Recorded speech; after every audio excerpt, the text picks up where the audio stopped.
begin. You're in too deep to go back again. Cash is pay to play. You want more hits than lemonade. No, you don't own me. You don't even know me. This vagabond with a two-part path to the great beyond. Stay genuine, a ground floor up I can help you find. You're a dreamer, call me when you're Bieber. And when they play it, you can't help but sing along. That's nothing odd, that's nothing wrong. 'Cause a good song never dies. It just reminds you of where you were the first time it made you cry, the first time you felt live. No, a good song never dies. Like a lover who won't back down and pull you over to the side, look you straight into the eyes. No good songer, no good songer. The first time they made you cry, the first time you felt live. No good songer.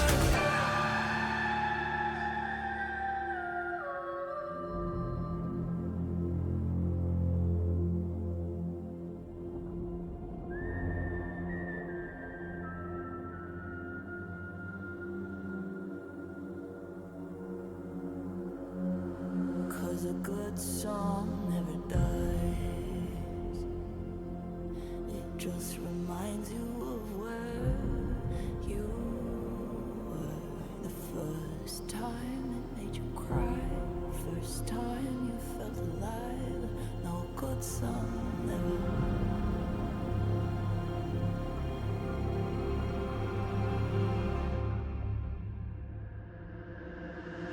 'Cause a good song never dies.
Hello, good evening and welcome, ladies and gentlemen, to another round, and it is the penultimate round of Season 17 of the Alpha Touring Challenge, the premier touring car racing series brought to you on none other than the absolutely brilliant sim racing platform available only on PC, known as iRacing, and proudly powered by both Syncmesh and Glass and Steel Photography and Design. That's right, it's time for round 11 of 12, and where exactly have we made our way to? Well, our Australian triple header continues to see out the season, and we have made our way all the way to the southeastern corner of the country for none other than the Phillip Island Grand Prix circuit.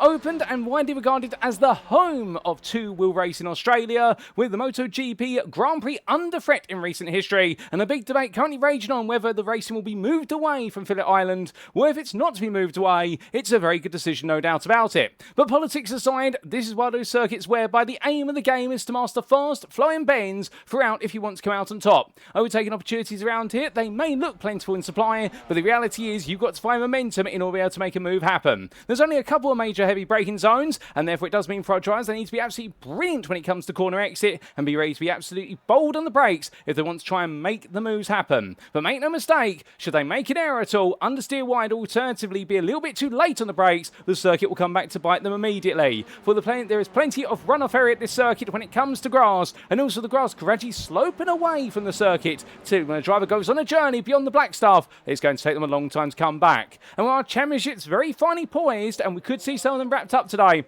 What better way to host a penultimate round of the season than a circuit which is going to be absolutely unforgiving for those who are led astray. Alas, where are my manners? Allow me to welcome you to this post-round broadcast from Circuit Side as you tune in today on what is Tuesday the 7th of July as we bring up to with all the racing action that occurred as of yesterday. Indeed, this racing action that you see on screen is not live. It occurred on Monday the 6th of July, but it breathes we're live today in this premium broadcast available on YouTube. Of course, available in one place on YouTube on a weekly basis, and that's at youtube.com and search for Paul's Productions or PWP. In the quarantine booth you have myself. My name is Paul Walsh and I'll be your host and commentator for this season. And as we make our way into this round, well, it's our final sprint race round of the season, and therefore it means we revert to our double race format today. Times, of course, in Eastern Daylight Time, EDT, or Universal Coordinate Time -4, UTC -4. And as we can see, in approximately what will be around about 10 minutes time, we're making our way to the qualifying session. Our penultimate qualifying session, 10 minutes in duration, all drivers out there in a lone qualifying format, looking to go for pole position with only 2 laps available. Now we're from 9:15 and all the way round to 9, in which we make our way to the grid for the first of our 2 sprint races, both 25 minutes in duration.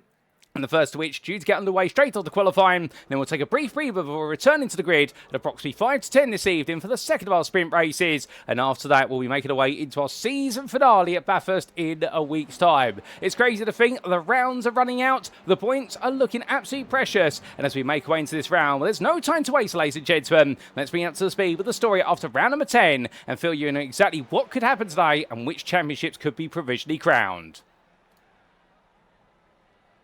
And indeed, if we are going to bring you up to speed, let's first regale you with our calendar. It is now time for us to make our way into the final 2 slices of the table on screen. Last time out, on the 29th of June, we're at the Adelaide Street Circuit, a debut of the circuit in the Alpha Touring Challenge, and what exactly happened there in our endurance race round. Well, the weather proved to perhaps be the biggest sticking point when it came to the Challenge of Adelaide, where the streets were absolutely unforgiving. Now, we got to see rain fall quite significantly in practice, particularly in the final 2 hours of the practice session. It was very heavy, and it only stopped with 30 minutes left in practice. This meant in both qualifying and the race, we had a circuit which had a prominently growing dry line, but it was a narrow line, and outside that dry line, you had a very notable wet line, plus all the curbs as well were still smothered in water. And it meant in both qualifying and the race, well, you wanted to be on the slick tyre, but deviate from that dry line, and you'd very quickly discover just how little grip there would be on a wet line. So in qualifying, we saw several drivers had to make trips to the pit lane to adjust the setup on their car and also to reset as they made their way away from that dry line, and it meant all the laps came right at the end of the qualifying session, but it would be Michael Polasek who would take pole position by 3 tenths ahead of Micah Hendricks, and Wojciech Swirydowicz would complete the top 3. Meanwhile, there were firsts further down the order, a maiden pole position and a qualifying best performance overall for Nicholas Shvedska, taking 4th place overall with his pole lap, and that was the best part of 15 thousandths ahead of Mike D'Almeida. Meanwhile, the Gamma top 6 as a whole were very close, with 4th through to 9th being right in the thick of that top 10. And we also got to see there in the Delta class, Mark Darnell taking his maiden class pole position by 26 thousandths ahead of Tyler Long. But several drivers conversely would struggle in qualifying, including Francois Schenck, Chris McDonald and Fuad Ridgely. And therefore it served to set up a bit of a shaken grid when we went to the race. But as to the race, well, all drivers opted to start on slicks due to that prominent dry line. They went for the gamble, and we saw on lap 1, turn 1, that gamble did not pay off for Nicholas Shvedska. Went to the inside and found himself squeezed between the tyre barrier and Mike Hendricks' car, and in the end he was sent spin on the round. But it was not too dramatic for Shvedska, all things considered. The big drama kicked off into turn 9 on the open lap when Fleet Smith outbroke himself and went charging onto the back of Wojciech Swirydowicz. And that started to set the scene of the feel of what would happen. If it wasn't the turn 9 hairpin or the turn 8 kink that led to it, it would be at turn number 10, where we'd see plenty of drivers go spinning off the road, sometimes in pairs, sometimes in trios, and it was all simply because of the water on the normal racing line, and drivers would dip their right inside tyres onto it and suddenly go onto the brakes and find out they've got no grip. But as the race progressed, the dry line widened, and so did the pace and confidence of our drivers, and this would lead to some bigger incidents occurring. For example, Fuad Ridgely and Wojciech Swirydowicz both retired midway through the race due to separate incidents, and Dan McFarlane and John Daniels both losing the lead at Gamma when it looked all set for them to bring home what would be a maiden win of the season, but it didn't quite work out for them with huge barrier strikes, and therefore it became a race of survival, and only 23 of our starters saw the start line, and only 14 of them would see the finish line. Now, overall, we saw victory for Michael Polasek in the end, taking pole position, of course, and converting it into victory by driving a very smooth race with no mistakes. Of course, he can't afford any mistakes if he wants to keep his aspirations of an overall championship crown alive to match up the record of Logan McKenzie, and therefore the only time he was not in the lead was when he came into the pits. It was a perfect drive and his 61st career win, taking that win by 18 seconds ahead of Logan McKenzie. In the Gamma class, it was Cooper Akers who returned to the top step of the Gamma podium and was his third class win of the season and of his career, whereby, whilst he struggled in qualifying, only managing 8th place, 1.1 seconds off of the pole sitter in the class of Nicholas Shvedska, when he did make his way into the race, he steadily made his way forward up into second place in class by the end of lap number 7, as drivers are making mistakes, but not quite T, and in the end, a huge error for John Daniels. Well, that enabled Cooper Akers to take the lead, and after that, he never looked back. But it wasn't just a Gamma win for him, it was also a third place overall, with Wojciech Swirydowicz's retirement in lap 19 handing him that third place on the overall podium. And as for Delta, we saw the resurgence of Zach Hidako, and it was a similar story to Cooper Akers' win in Gamma for Hidako in Delta, whereby he had a decent qualifying session, 5th place in class, half a second off of Darnell's pole time, but in the race he jumped up from 18th overall to 5th place in class and 8th overall come the end of lap number 1, and then he was absolutely flying his way on around the circuit, and an absolutely brilliant charge it was, no doubt about it, as he then made his way onwards as others fell by the wayside to take what would be in the end his best overall career finish of 6th place overall, and also become the only Delta driver to finish on the lead lap and went to take his 5th class win of his career. So those are the stories of the winners, and those are the big headlines, of course, of what was Adelaide. But here we are today then for the Phillip Island circuit, and it is our penultimate round here, a final sprint race round, and after this round, in a week's time, we make our way to Mount Panorama, no more commonly as Bathurst, and that is where we'll be crowning our champions and also announce the King of the Mountain, and it will be an endurance race finale, 60 minutes there, but of course we've got 2x25 and therefore 50 minutes of racing today. But as we come into this round, well, let's tell you a little bit about our host circuit. Is, of course, the Phillip Island Grand Prix circuit. Now, located in the Australian state of Victoria, located near Ventnor, this circuit is one that's perhaps lesser known for racing on 4 wheels, although, to be fair, it shouldn't be lesser known as far as my opinion stands, because this is one of the circuits whereby it has become a bit of a staple when it comes to the likes of V8 supercars, or Australian touring car as it was originally known, as well as some other series, including the infrequent visit of GT World Challenge Australia. 2.76 miles in length, or 4.44 kilometres, and a huge thank you to iRacing for their brilliant circuit map, and a huge thank you to the Alpha Touring Challenge Administration for moulding it all together into this absolutely brilliant cheat sheet, of which we've had cheat sheets all season for all of our circuits. Now, as we can see, in terms of our circuit ratings, tyre stress, this is the biggest factor here, 4 out of 5. This circuit has a lot of high-load corners, and the outside tyres with the sweeping bends will definitely feel the pain. Typically, it is going to be the right-hand side tyres that will feel the greater wear, in the fact that this circuit does run anti-clockwise, and therefore it means there's more left-handers than right-handers, and particularly turns 2, 6, 9, and 12 are all going to be very heavily lean on the right-hand side tyres. Therefore, tyre management will be key, and in sprint races, well, they're shorter races, there's no tyre change expected, and no pit stops expected, and that's going to make tyre management feel just that little bit more crucial, as do you go all in the tyre usage early on, and then find yourself slipping away on pace towards the end, or do you go the other way and take it easy at first, and save yourself some tyre life towards the end of the race to go on the attack. But when you do go on the attack, well, heavy braking is going to be a big theme. As we can see, they're highlighted on the circuit map. The best overtaking zones come at the 2 hairpins at turns 4 and 10. Very heavy braking zones there, but the majority of the rest of the lap only sees a limited amount of braking because there's so many sweeping bends, and sometimes you can get away with a small dab of the brakes and a little bit of lift and coast as well to help you through the corner, rather than needing to be heavy on the anchors. So that's why we give it a rated of 3 out of 5 for heavy braking, because there's only 2 real notable braking zones, and overtake difficulty as well becomes 3 out of 5 as a result, because we have 2 major overtaking opportunity zones, but it's not impossible to make an overtake into turn 1, for example. Not any of these bends in theory. There's plenty of road width, owing to the fact, of course, that this circuit was originally designed for racing on 2 wheels, and therefore it naturally has to be a wide circuit to enable motorcycles to have the ability to flow into the corners and riders to be able to get their knees down. But understandably, for our drivers, you're going to need to be a little bit brave to go up the inside, or alternatively, you've got to try and ride the roller coaster around the outside. And don't be surprised if we see some 2 winds, particularly in the sequence of turn 6 all the way through to 12, the back end of the circuit. We expect drivers to absolutely run rampant through there, and we could see even perhaps a 3 wide in towards turn number 1. Now, as for off-tracks difficulty, that's 3 out of 5 as well. And the fact it's very easy to go off-track around here, but because you've got so much grass, there's not too much to worry of ending up in a tyre barrier. The only downside is, because a lot of the grass slopes away from the circuit, particularly in the first half a lap, around turns 1 through to 5, it does mean if you do go wide, you're probably going to take some time to bring yourself back onto the circuit. But again, you have got a very wide road surface, and therefore it's quite a forgiving circuit when it comes to understeering wide if you catch yourself in time. As for our pit entry, well, it's definitely a difficult one because it runs in parallel to what is the final corner, but it is a very tight pit entry line through there. Indeed, it's its own unique corner, the turn 12 pit entry corner. And as for the pit exit, conversely, we see that it's a relatively easy one because you emerge directly parallel onto the start for the straight and going in towards turn number 1. Now, some other thoughts with regards to our circuit diagram. Of course, we have seen plenty of past incidents, particularly in the run through turn 1 into 2, and also we've seen a few in those heavy checkup zones at turns 4 and 10. As for the early traffic jams we can expect to see, turn 2 is always going to be a hotspot for a traffic jam on the open lap, also turn number 4, and we may sometimes see one into turn number 10 on the opening laps, albeit that's typically aided if there is an incident there, and we'll definitely see all of our drivers check up in that instance. But it'll be interesting to see where we do see some traffic jams or any instance in our 2 25-minute sprint races today. Now, in terms of our rules, because of course we can't go racing without some rules and regulations as much as we'd love to, and as we can see car setup wise, this is an open setup series, so drivers bring a setup of their choosing to each and every race day session. Sprint races, they will commence via a standing start as the tradition of touring car racing, and particularly in the Alpha Touring Challenge, and the grid for race 2 shall be set based on the results of race 1, with the top 15 finishing positions being inverted. In layman's terms, that means the winner of race number 1, they start in 15th place for race number 2, and we continue that inversion overall until we get to the 15th place finisher from race number 1. They'll start on pole for race 2, and those who finish 16th and downwards, you guessed it right, that's exactly where they'll start going onto the grid for the second race of the day.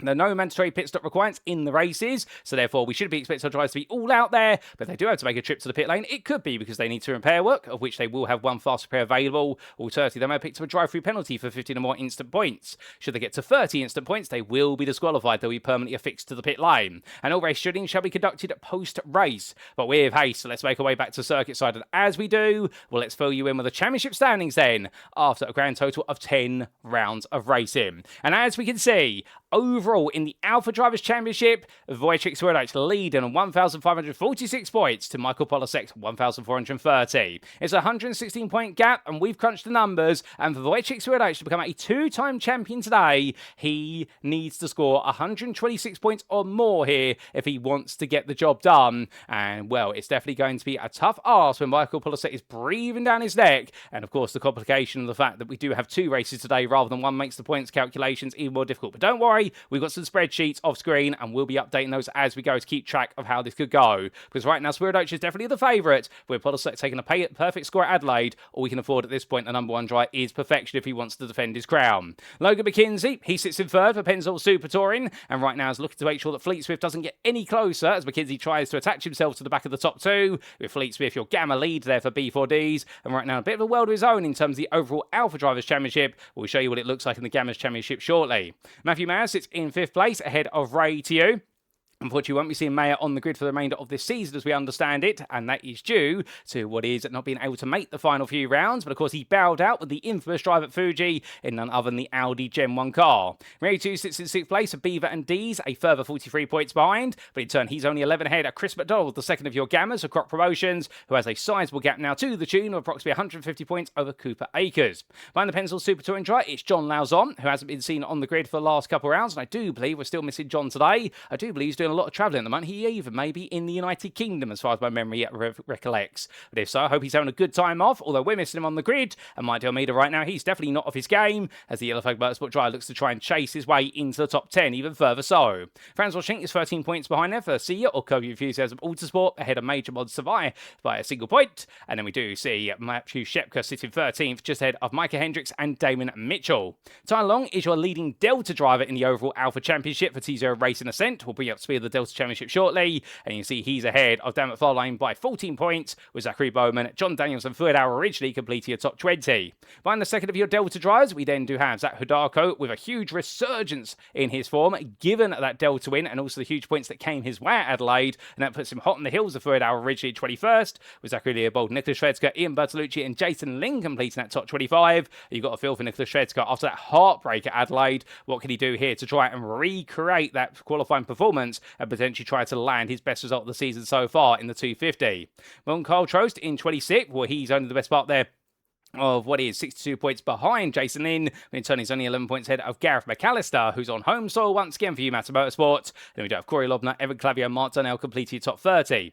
Lewis Gilbert is 31st for Gator Racing behind his teammate, ahead of Yamato Motorsport's Mitchell Richmeyer. Then we do have Crystal Ondera in 33rd, ahead of Kurt Smith, with the B4D drive followed up by Augustin Fernandez and Jacob Simmons. Jeremy Barber, Austin Dunbar, Zach Saunders and Eli Sussex complete your top 40. And outside that top 40, 41st, it's Christian Ost, ahead of the Privateers of Colton Hopsecker, Aaron Law, Connor Achitella, Thomas Fancott, Spencer Clark, Tyler Langenberg, Trenton Kramer, Alexander Gonzalez Green, Nick Bader and Benjamin Andrews. And then we do have Jess Rakowski, the final drive to have points to their name on 18 points. Yeah, scored 80 points, JB DeJu, Jonathan Lantin, Jaylee Kuo, Michael Bowman, Joshua Bibb, Angel Miller Soto, Nathan Hempley, John Agudello, and Taylor Bookout. But as for the Gamma standings, here we do look to the points, of course, where it just considers the Gamma drivers and their finishing positions overall and the bonus points for being on the Gamma podium. Now, as we see, Fleet Smith leads the way by a grand total currently of none other.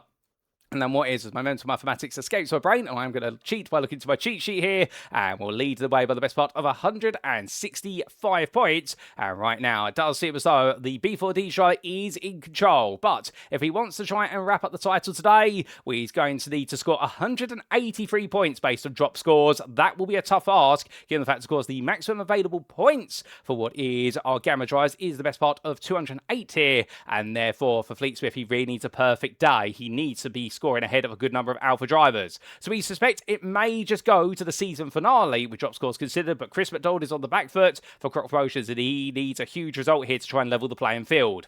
Cooper Akers sits in third place for Pennzoil Super Touring on 988, not quite in the fight for the championship crown anymore, but definitely can hold on to third versus John Lauzon, who slips to fourth for Beaver and D's. Then we do have Mike D'Almeida in fifth place there on 858 points for Yellow Flag Motorsport ahead of T0 Racing Summit's Major Mods of Ice. We then do have Matthew Shepkett in seventh ahead of Damon Mitchell, and Dan McFarlane and Zachary Bowman complete the top 10. Behind the Yellow Flag Motorsport driver, it's John Daniels in 11th place. He's only 13 adrift to the top 10, but in turn, he does have a sizable gap there to Zachary Leopold. And then we do see Nicholas Shvedska, Ian Bertolucci, Connor Achitella, and Alexander Gonzalez Green completing your Gamma standings.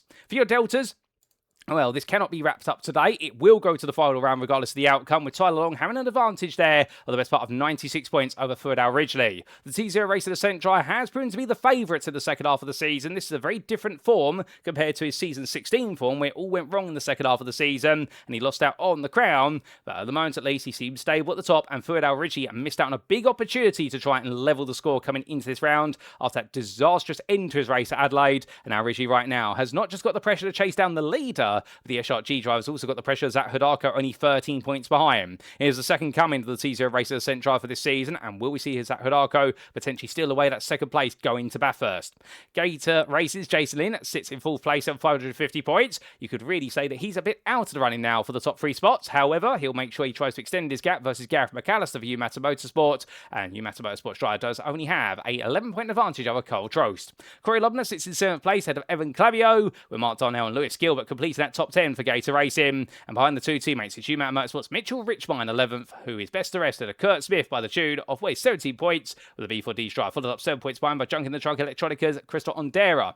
Jeremy Barber and Austin Dunbar complete the top 15. There's Zach Saunders, Eli Sussex, and Christian Ost, Colton Hopseck and Aaron Law completed the top 20. And outside that top 20, not to be forgotten about, we do have Thomas Fancock, Spencer Clark, Tyler Langenberg, Nick Bader, Benjamin Andrews and Jess Rakowski with points to their name, and yet scored any points. We do have Trenton Kramer, JB DeJu, Jonathan Lantin, Jalen Kuo, Michael Bowman, Joshua Bibb, Angel Miller Soto, Nathan Hempley, John Agudello, and Taylor Bookout. But as for the team's championship standings, well, here we can see in what is the overall team's championship, it's Beaver and D's who lead the way. Now, they can seal the deal here today, and they can become the team's champions, and they will need to score 152 or more points, and there is a maximum of 402 points up for grabs in each and every round. So Beaver and D's have got a very good chance of stealing this away today and making sure that Penzl Super Touring are not going to be able to have any more of a say in the team's championship. So therefore, the bigger thought is who's going to be second? Well, Penzl Super Touring have moved back into second place, and with a huge set of results at Adelaide, given all the fatalities in terms of race aspirations,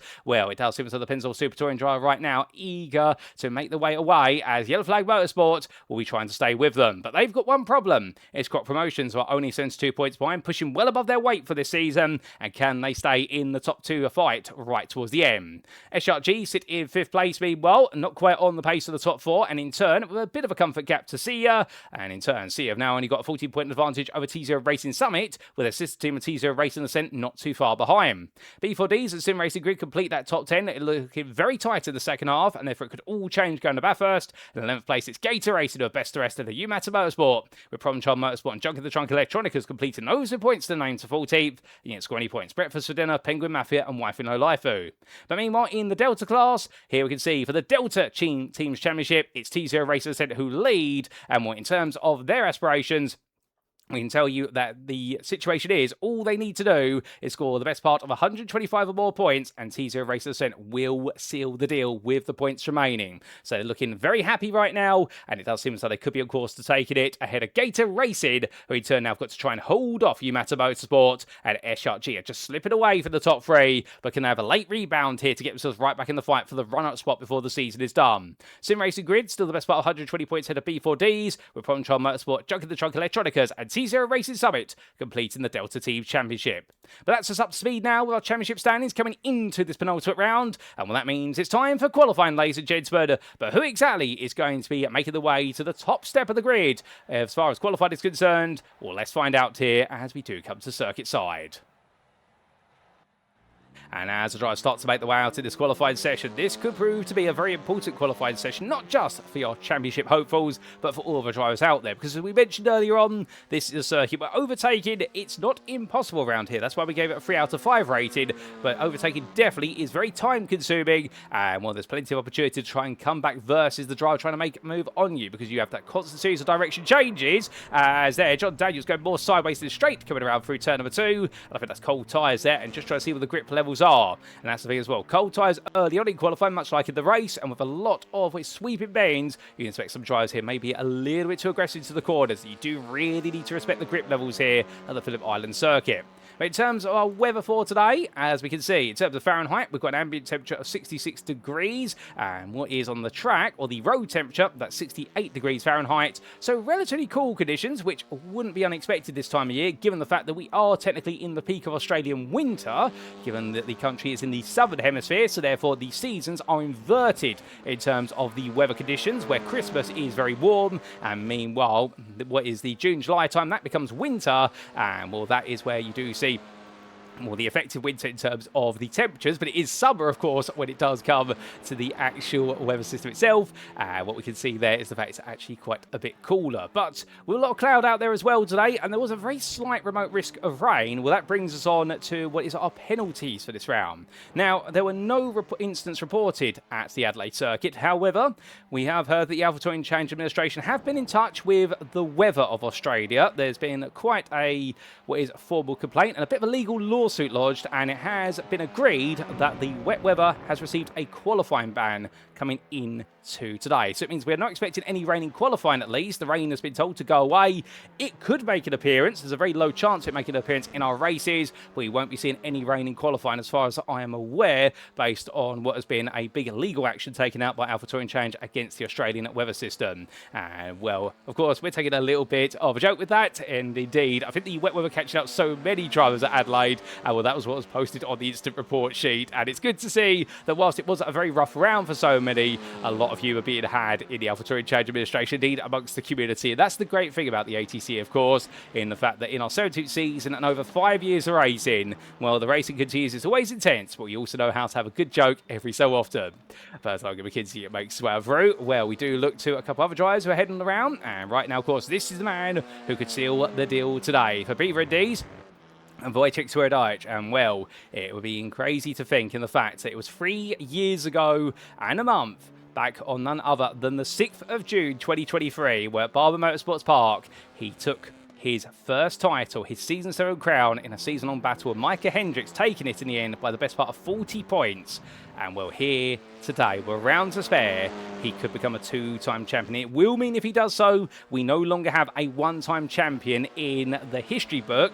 And indeed, we'll be waiting for that spot to be filled by somebody in the future. But it has been a huge year so far for Wojciech Swirydowicz, becoming a 3-time NXTCC champion, the Next Gen Touring Car Championship, the European equivalent, you could say, to the Alpha Touring Challenge. And right now, he is on a roll here, having recently taken that 3rd crown of his in Season 10 there, and here in Season 17 Alpha Touring Challenge, seeing if he can try to make sure that this man, Michael Polasek, no longer has the number 1 in his car come the end of this season. But Polasek setting the benchmark there in his qualifying session, and as he makes his way on through, we owe you an on-board lap, ladies and gents, with a driver, so we're going to make our way on board with Wojciech as he takes us around in the Sea Honda machine for a flying lap. Has made his way down towards turn of 1, and as he does so into the opening right-hander, you can see there the best part 150 miles an hour in 6th gear. He'll just gradually coast the car into the corner, lift off the throttle, and then put the throttle back in as he now makes his way towards turn number 2. Dropping a gear along the way, and we'll now drop another 2 gears here down to 3rd as he makes his way through turn number 2. Noticing, of course, that it's an uphill corner to the apex, and it rolls downhill. So a little bit of off-camber on exit there that can cause some extra understeer. Now in towards turn number 3 he goes. That sweeping left-hander, and just holding the throttle. Keep the car to the left-hand side here and use the markers on your left-hand side for your braking zone, and that'll be coming in towards the hairpin of turn number 4. All the way down to 2nd gear, and as he now exits out, making sure to use all the width of the road to carry speed, and through the kink of 5 and in towards 6. A heavily cambered corner this one, so he can be a little more aggressive with the steering and the throttle as he makes his way through the 3rd gear. Now flat out as he makes his way through the uphill back-end section. Through the left of 7 then, and in towards the right-hander of 8. And this is where the corner now really starts to open up. Takes a bit of curve there, but turn number 9, much like turn number 2, a corner where you ascend to the apex. But as he continues, he's continued to climb his way out to the highest point of the circuit as he clears turn 9. It's all downhill into the braking zone of turn number 10. Onto the brakes there, about 120 meters a quarter apex, down to 1st gear. And now quickly back up to 2nd as he comes in towards turn number 11. And at this point, it's about being patient with the throttle. And once you've cleared the apex, now go, make sure you don't understeer wide. And in towards turn number 12. Lift and coast the car in, and once you feel that nose biting to the curb, immediately full throttle all the way to line. Smooth lap from Wojciech, but what's it going to translate into as he heads towards the timing line? Is it going to be high in the 8th place? And the answer is going to be it's 2 tenths gained. It puts him 7th for a 35.148. A respectable lap there from Shink, no doubt about it. His Honda Civic Type R. But right now it does seem as though that front row is going to be locked out by our 2 main championship overall driver championship contenders. And that's Michael Polasek and Wojciech Swirydowicz. But Fleet Smith, what a statement that's going to be. 3rd place in qualifying and 3rd now originally. 4th there, that's Delta Pole. Subject to anybody else improving. Ty Long hasn't improved. He's going to be starting 13th. And 2nd are your Deltas. Gareth McAllister, meanwhile, he's got a bit more time out there. As he makes his way through the final quarter, can he find a way to improve? The Mountain Motorsport driver heads towards the line here. He's currently 22nd. We do have 23 drivers here today, but we're hearing that Michael Hendricks, sadly, technical issues with the car in practice, and it may be a car that's out of commission before it's even turned the qualifying lap, which will be sad if they're going to have to pack up that number 33 Audi. But Gareth McAllister improves. That's going to be full place in Delta 17th overall. But it does look as though the majority of drivers now have put their laps together. Nicholas Schvedska, what can he do after the heroics of Adelaide in qualifying? Well, right now, this is a very different story for the 250 Audi driver. Comes down the hill through turn number 12, and as he does so, well, can he make his way further up? He's currently 15th overall and 9th in Gamma. It's crazy to think that's what it takes to be 9th in Gamma now, given how close that Gamma class is. And he comes across the line of 35.0. A lovely lap there from Shredska, and that's going to put him just in between Dan McFarlane and Mike Almeida. So that's 4th in Gamma for him, 8th overall. That's more what we want to see there from Shredska. We know he's got the potential, the pace in him, as Dan McFarlane now, he's currently 3rd fastest. He's on his final flying lap in the Hyundai Elantra. And well, what's it going to be here? Well, it's not going to be a lap completed. McFarlane makes way into the pit lane. He gives you an exhibition of why that pit entry is so difficult, because it is a much sharper entry compared to the road corner where you carry on not coming into the pits. Jason Lynn, he's also out there at the moment. He's currently the 2nd fastest. In fact, that's got under our radar there. Jason Lynn jumping up to 11th place. Well, as he weaves his way on through, well, the Gator Racing driver is going to be very happy to be there in what is 2nd of the Deltas, but I think he wants to be a bit closer to originally. And when in the end he has to come into the pit lane there, he has used up his lap allowance, and well, goes a bit too hot into the pit lane, but then he does get it all calmed down. So that is qualified complete by looks of things, ladies and gentlemen. We've just got a few drivers coming on down, including the CFR racing machine of Corey Lobner. Good to see him back on the grid once again in the 41 Audi. And right now, and sitting there in a very happy 19th place, 6th in Delta. And I say happy even though that's towards the back of the field, just for a simple reason. Corey's always been one of those drivers where it doesn't matter where he qualifies, he's got a lot of race pace under him. He does love getting right into the thick of the fighting. And given the fact he's only a 10th of Mark Darnell, who in turn is only a 10th off of Gareth McAllister, well, it's the third attempt to Tyler Long, I think Lobner's going to see that as a stepping stone to what could be a podium or two here today. But he's going to have to work for it. And, well, given the fact that Long is the third place Delta driver, a long way for Jason Lynn, well, the theory is going to be here that right now it may all be about third place in the Deltas, given that Al Ridgely and Lynn are in a bit of a postcode of their own. But we will see as Lobner comes on through to complete another lap, albeit I do believe this lap is not going to count because he's already used up his allowance. But still, for Corey there, he'll be happy to be getting to grips with the circuit and he'll be itching to go fight him. But as we have only got a minute left in this qualifying session, I do believe we're going to see the full 10 minutes play out here, and that is just to accommodate Hendricks' car should they get it revived, although it wouldn't be able to get a lap at this point, but it'd be great to see it go out of the circuit. But as we do see an otherwise vacant circuit out there, well, Michael Polasek, your pole sitter by 400ths versus Wojciech Swirydowicz. But right now, Swirydowicz doing everything he needs to be right where he wants to for that championship crown. And, well, that is going to be the big game plan there for Swirydowicz. All he's got to do is make sure now he finishes right towards the front of the field. If he does so, he doesn't need to win the races. And in fact, I think he could get away with effectively finishing inside the top 10 in both races. And that would be enough to give him the 126 points. In fact, he'd need a little bit more than that. I think he would need to essentially finish inside. As we just double check on maths here, he would need to finish inside. Well, in fact, yes, he could get away with 9th place in both races because it's 65 points for 9th place in a sprint race, and that would give him 130 from the two races alone. Alternatively, he could combine a 9th and a 10th because it's 61 points for a 10th place. Well, you do two 61s, that is 122. That wouldn't be enough, but 65 and 61 added together, that's 126. That would be exactly what the doctor has ordered for Wojciech Swirydowicz. But without further ado, ladies and gentlemen, qualifying is complete. The clock goes to 0, and it means now we are only months away from heading to the grid for the first of our two races here today at Phillip Island. But who is going to be taking the first victory of the day? Let's find out as we make our way to the grid. And as all drivers head onto the grid, this is how they'll line up for the first of two races in round number 11 of the AlphaTouring Challenge Season 17, brought to you on iRacing and, of course, powered by Syncmesh and Glasses Steel Photography and Design. And as we can see, it is Michael Polasek who takes pole position for Yellow Flag Motorsport, and well, the man definitely proving that he can achieve a perfect score, at least starting off with a perfect score today, and he'll be joined on that front row by his main championship rival and the favourite, Wojciech Swirydowicz for B4Ds. Fleet Smith for B4Ds takes third place on the grid, that'll be Gamma pole position, and he'll be absolutely ecstatic about that. And well, this could be an opportunity here for him to really try and seal the deal today in the Gamma Championship. Third Ridgely, Delta pole sitter, 4th overall. This is the third Ridgely we know that is hidden away, and the 119 driver is definitely bringing it out into the spotlight today for S-Shark-G. Logan McKenzie for Pennzoil Super Touring starts 5th ahead of Ian Bertolucci for Sim Racing Grid, and then from the Brazilian it's to his fellow Gamma drivers Dan McFarlane and Nicholas Shvedska. The gap between the trio there, the grand total of not even 400, 37,000 to be precise.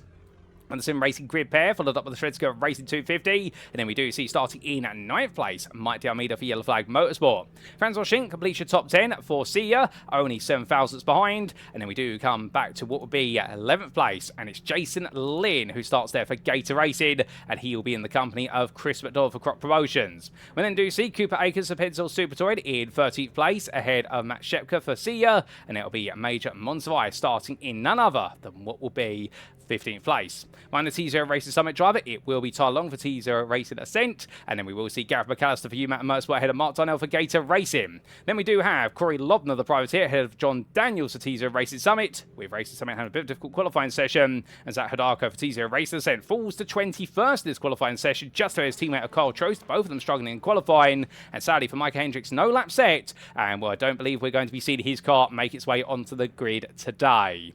But without further ado, ladies and gentlemen, the grid is all in position otherwise. We're missing our Hendricks, but we're not missing the other 22 drivers who made the trip to Phillip Island. And as they all get ready to go, well, your two championship contenders at the front, and the lights are going on.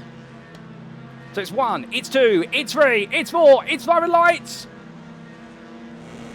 and it's lights and away we go as Michael Polasek gets a good start, and Wojciech Swirydowicz there follows him, but as they roar the way down towards turn number 1, now the game's afoot as they head in towards that opening braking zone. But as they're coming down there, well, Swirydowicz not quite able to match Polasek into the corner, but look at third, Ridgey already ahead of Fleet Smith. Ridgey into third as Logan McKenzie and Ian Bertolucci queue up behind. Bertolucci there going a bit defensive versus Dan McFarlane. The two teammates trying to work together here to make sure that Francois Schinck doesn't find his way through. Further back we can see a 2-3 wide there. That's Major Monservice making a move around the outside of Jason Lynn, but cold tyres understeers that wide, and Monservice is going to go to the gravel and take a long trip off to Narnia. But nearly rejoins there, but he doesn't find Mr. Thomas, but instead he finds the back of the field. And as we do see Chris McDonald now going defensive here versus Francois Schinck. Francois Schinck being bullied at the start here by the Gamma drives, being sent down the order. The Croc Promotion drive making a smooth move. He gets up into 8th place. Matthew Shepka there squeezes his way past Jason Lynn if he can, and it's going to be a bit of a battle here between the Audi drivers. Lynn back on the inside, and right now I think Lynn giving Shepka as good as he's being given as the Senior driver tries to hold it around the outside using the camber of the road. That's not going to be an easy move to make when the tyres are still cold and the brakes are still warming up,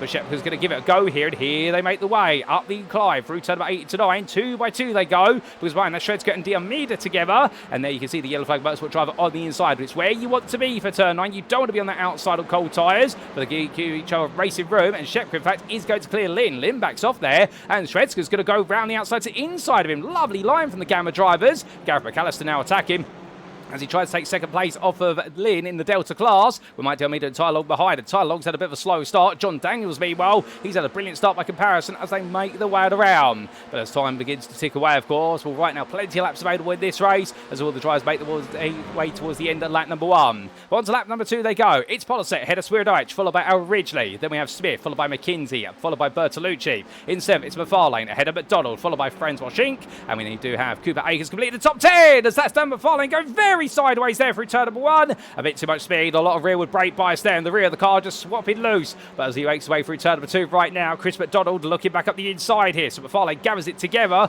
but can he hold it together? The answer seems to be no, as McDonald is going to power his way on through in that Audi, albeit now McFarlane has got the inside line into turn number 4. Is this going to work out for him? As Francois Schinck is really trying to get involved there as well, trying to shut the door on the outside versus McFarlane, and trying to go all the way around the outside through that hairpin to get the inside into turn 6. It's not going to be easy, and Francois Schinck has to back off there. Good attempt from Schinck, but McDonald does get through, and McFarlane loses 1 place with misdemeanor rather than 2. Further back, we have had a bit of an incident for Zach Hidaka and for Gareth McAllister.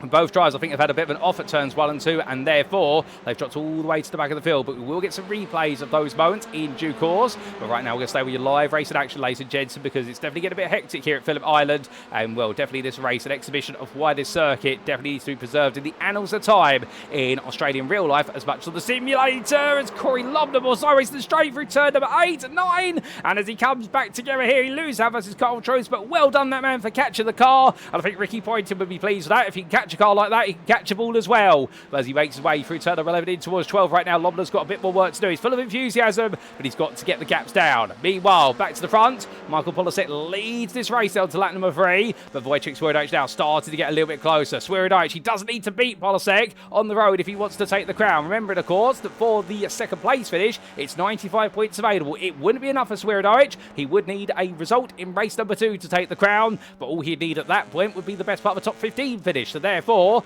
it is a simple situation right now. Michael Polasek's got to go for perfection, and all he's got to hope is that Swirydowicz has a nightmare like at Adelaide, and that's the hard part of the championship, when you know that you've only got so much you can do and everything else is up to lady luck and fate. But as they make the way in towards turn number 4 this time, it's not a date between these two. Indeed, they need to be a bit closer before they can have a date into the hairpin under braking. But as we can see, Swirydowicz originally, and what a drive this is so far for Swirydowicz Ridgely. In third place, took that third place off of Smith right at the start, and since then, well, he's really managed this race in his Audi Gen 2 car. Same machine as Fleet Smith, might be a different setup of the car to be fair, but we have seen these glimpses of brilliance from Al Ridgely in the last couple of seasons, and I get the feeling right now that his back's up against the wall, Adelaide has set a fire underneath him, and well, sometimes you need that as a driver. You need a bad round. You need a round where everything was looking so good, and it all ends up being cast astray, and in in the end, it does just motivate you. It brings out the best in you sometimes. Now, Reggie definitely feeling it. I definitely feel it right now. He's not a carrot enjoyer. He's more of a stick enjoyer when it comes to mentality. And he is chasing after what is that title, but with the pressures at Hidako behind him in the standings. But there's no pressure today for his Delta drives. That's for certain, at least in this race so far. But let's not sing his praises too highly, because we don't want to put the commentator's curse on him. As Logan McKenzie right now find himself in a bit of a loady run of alphas because he's got a load of gammas around him.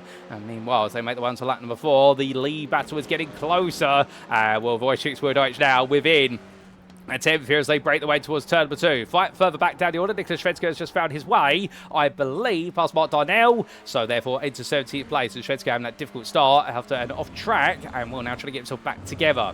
But Beaver D's driver who we ride aboard with, Swirydowicz here, again, looking for an opportunity if he can. He would like to win this race and really then make what we take in the crowd a formality in race number 2. All we need to do at that point is finish the race, proverbially speaking. And he gets very close there to the back of Polasek. He's giving a little bit of a tap on the rear end, saying to Michael Polasek, Michael, I'm here, look at me, not on the road. Look at the man who's trying to steal that number 1 from your car. And right now, Polasek's probably thinks to himself, go away, Wojciech. I don't need to be looking behind me, thank you very much. But of course, these two veterans, good friends off the road, as they are good rivals on the road, and they'll know the limits in terms of what is the little bits of bumping and pushing that they can do. This is touring car racing after all. It wouldn't be touring car racing if we didn't have little touches and contacts here and there. But of course, sometimes it can go a bit far, but that's where our stewards do come in.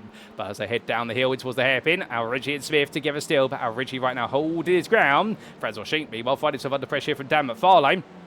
Or is it McFarlane finding himself under pressure from Sheik? In fact, I think it's the latter. As right now, Sheik trying to make a move here to take 8th place back after being expelled down the order to a degree. Cooper Akers is there, and well, he's got under the radar a little bit. Starting 13th place up to 10th, and Cooper right now pushing on. But as they make the way on to the next lap, well, there's still plenty of time in this race right now, and Cooper looking for it. But meanwhile, at the front of the field, Swirydowicz looking around the outside versus Polasek. It's the first attempt to move between the two leaders at the start of the day, and as they make the way in towards turn number 2, right now, Swirydowicz on the inside.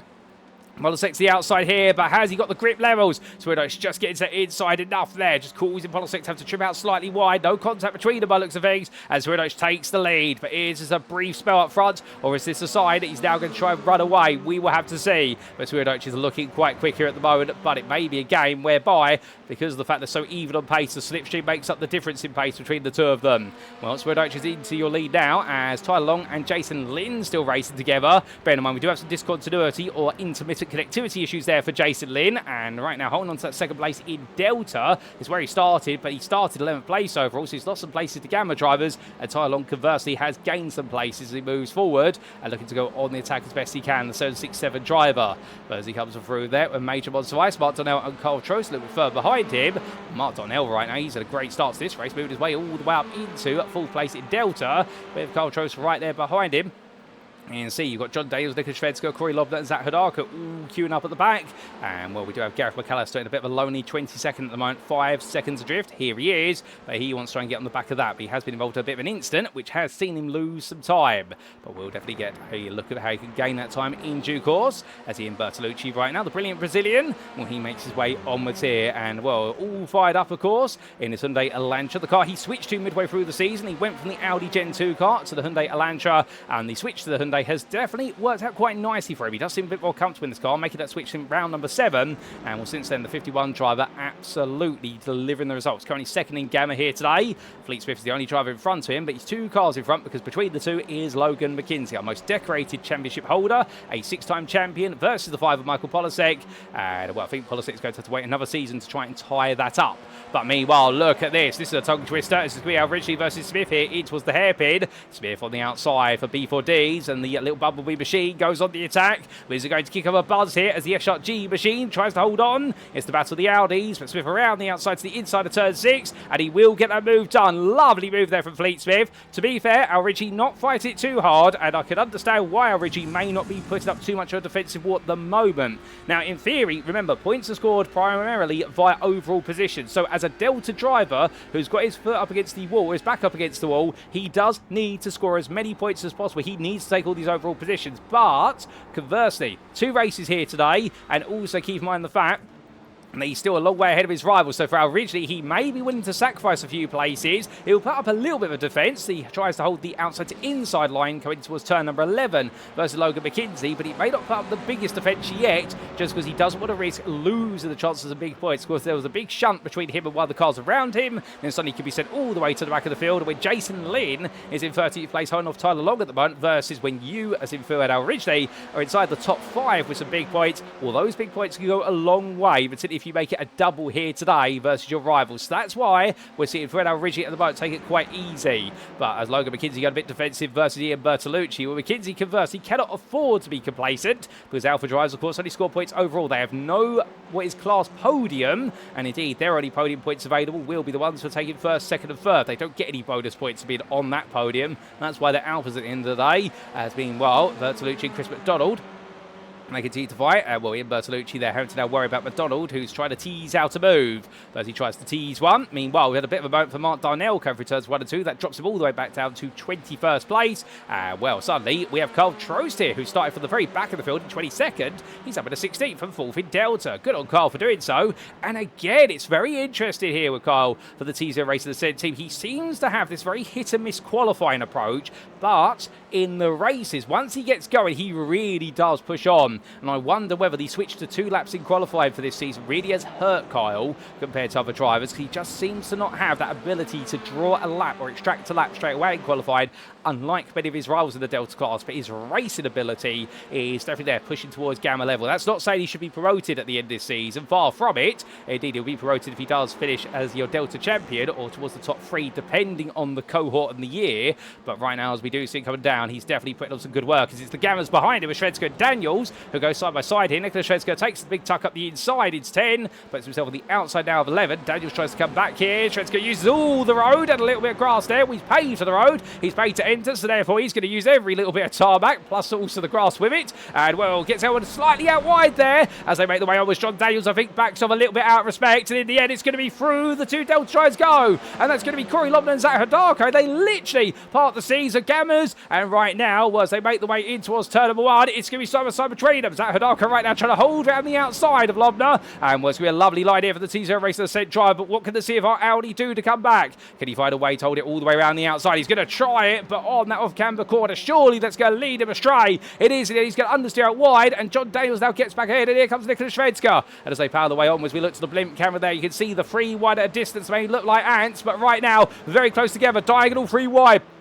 As they're coming towards the hairpin, but under breaker, we're basing them all stack up together. Lobner's on the inside. Meanwhile, Mark Darnell there tries to catch up as well. Nicholas Shvedska does pass both of them, and it's still Daniels versus Lobner now as they come in towards turn number 6. And on the inside, John Daniels going as defensive as possible there, trying to get on the inside of Shvedska as well, trying to get into his head, but Shvedska's not having any of it. Brilliant racing between these guys further down the order, and to be fair, that goes to show you every place is worth something. There's no point just backing off. And this is on board with John Daniels, looks clear in front of him, but look behind him meanwhile, and there is Corey Lobner, well, right now going on the attack, but not quite able to find his way in at the moment. And Mark Darnell there with him as they make the way down the hill. And, well, John Daniels had to go very defensive here. And, well, Lobner and Darnell, I think, having to regroup and go again. But the Gamma driver holding on versus the 2 Deltas. What a brilliant sequence of events that was, no doubt about it. But without further ado, ladies and gentlemen, we are going to take a look back at some of the big moments at the start of this race as we do take a brief trip back in time.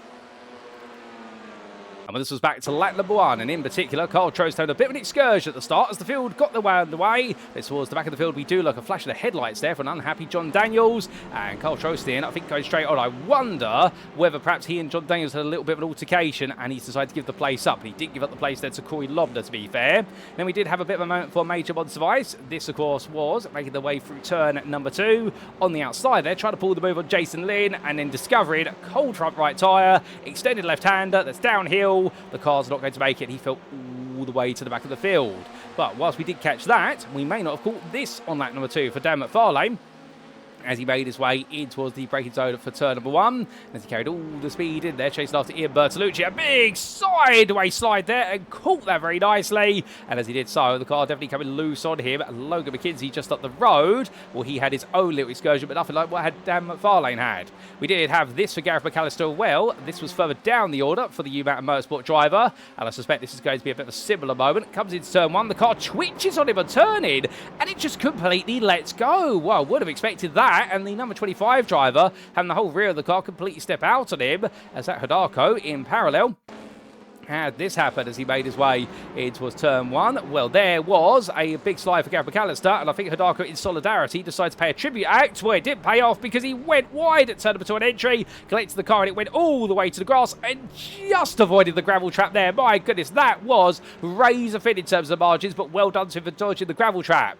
Then a lap later, we had this for Nicholas Shvedska. Well, Shvedska at the time was holding on to 7th place in Gamma, 12th overall, made his way up the hill through turn number 8, carried way too much speed, and in the end it went sideways. Oh, the car was rolling there onto the grass and the gravel. Thankfully it bounced down, not up. Otherwise we could have seen that Audi rolling, and well, unfortunately for him, he does lose some places, but fortunately that was not as bad as what it could have been. Could have been a big nightmare moment there for him, no doubt about it. But with that, ladies and gentlemen, we do go back to your live racing.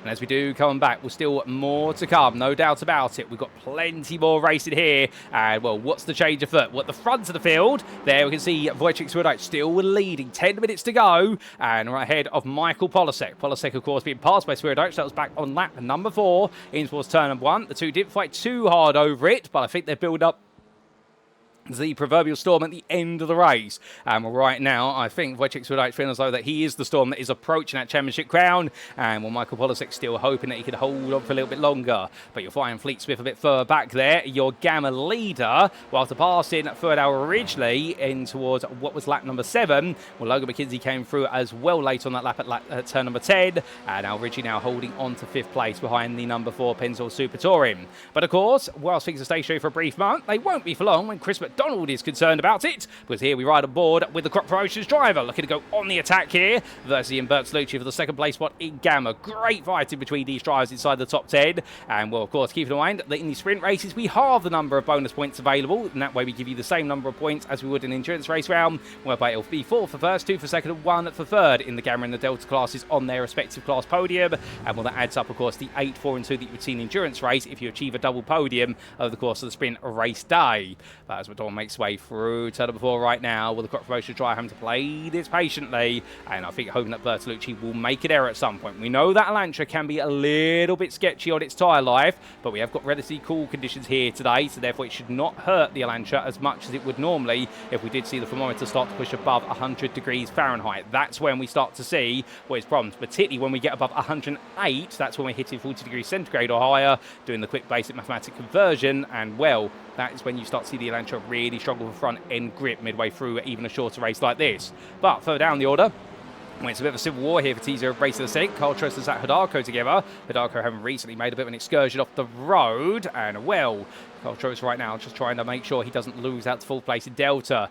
Understandably, if you were playing the team game here, you would probably see Zach Hidako being let go ahead of Trost, because he can, in theory, still be a bit of a nuisance in the Delta Chief Championship. He can, in theory, still win it, whereas Trost cannot. But I suspect that will come down to orders at the end of the race. It's going to happen. The team will let the race for as long as possible.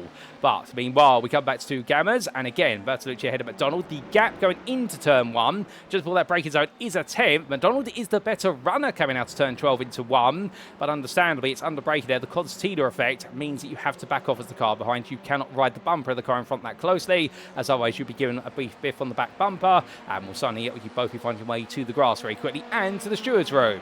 But as we look back to Mark Darnell, he's looking for a move on John Daniels. These two, of course, had races that have got a bit backwards rather than forwards, but they're not out of the hunt yet. As we do see Darnell looking one way then the other, trying to set up a bit of a run here on Daniels, trying to condition him a little bit. And well, you'll normally hear the term conditioning referred to what would be in things such as boxing, for example, or martial arts disciplines, but it also does happen in motorsport as well. It's the theme whereby if you keep making your rival think you're going to do something, then you condition them, hence the term, into thinking that every time you go into turn 1, for example, that they need to defend on the inside, until the day comes when actually they don't need to, because you do something entirely different. But at that point, you catch them by surprise, and that's what you refer to as conditioning there. Darnell right now trying to tease out what Daniels is doing in the defensive lines, and then he's going to try and react there, try and get Daniels to play his game, and it all becomes a bit of mind games here as they head up the hill in towards turns 8 and 9. And well, in the end, let's give it a move on the inside here. John Daniels goes a bit wide. I think being caught out there by the discontinuity of the connection of Darnell, but in the end, both of them negotiated it quite well. The gate Automotive Racing drive around the outside to the inside in towards turn number 10. And on the battle of the brakes here, the Honda is the stronger car, but Darnell has the inside. He can extend it there, gets it nicely chopped into the middle of the road, and Daniels at this point doesn't have a response other than to tuck it behind. Gareth McAllister looking for the move around the outside as well. That's not going to work, and McAllister is going to have to wait his turn just a little bit longer as he looked back for the rear of the number 2. And right now the C0 Racing Summit drive trying to pull away here. But here comes McAllister. Closer and closer he gets. And in the end, the two Hondas now drag racing the way down towards turn 1. It's going to be McAllister on the outside. Daniels on the inside. Who's going to come out on top? It does look as though the About Motorsport car's going to carry more momentum in. But Daniels is not going to shy away from the challenge of the braking. But how much speed does he carry? Does he get it stopped? He does. But now here comes Gareth McAllister looking around the outside. That's a switchback as Daniels twitches under braking there. The rear of the car trying to come forward on the brake bias, and in the end Daniels getting it settled down, but a very, very tricky braking zone there for John Daniels, but doing well to hold on. But of course, the more he defends like this, the more heat he's putting into those tyres, and the more he's heating those front brakes up, and that's going to give Gareth McAllister even more confidence here as he pushes to the inside, goes all in, and for McAllister it is going to be a move made there. Now up in the 21st, some more points coming his way, but I suspect John Daniels now will latch himself into the back and follow these Delta drives to the checker flag. But meanwhile we come back up to the battle for full place in Gamma. Cooper Akers, Mike Delmida, Dan McFarlane and Matthew Shepka. 4 stars there all together as Francois Schick tries to pull away. The 8th place runner overall doesn't want any part in this story. You can understand why, given the fact he's had to work hard to get clear of them in the first place. But to see what the plan is going to be as McFarlane here build up the speed. And with the Elantra, of course, we know a much stronger car on the straights in 5th and 6th gear compared to the Honda.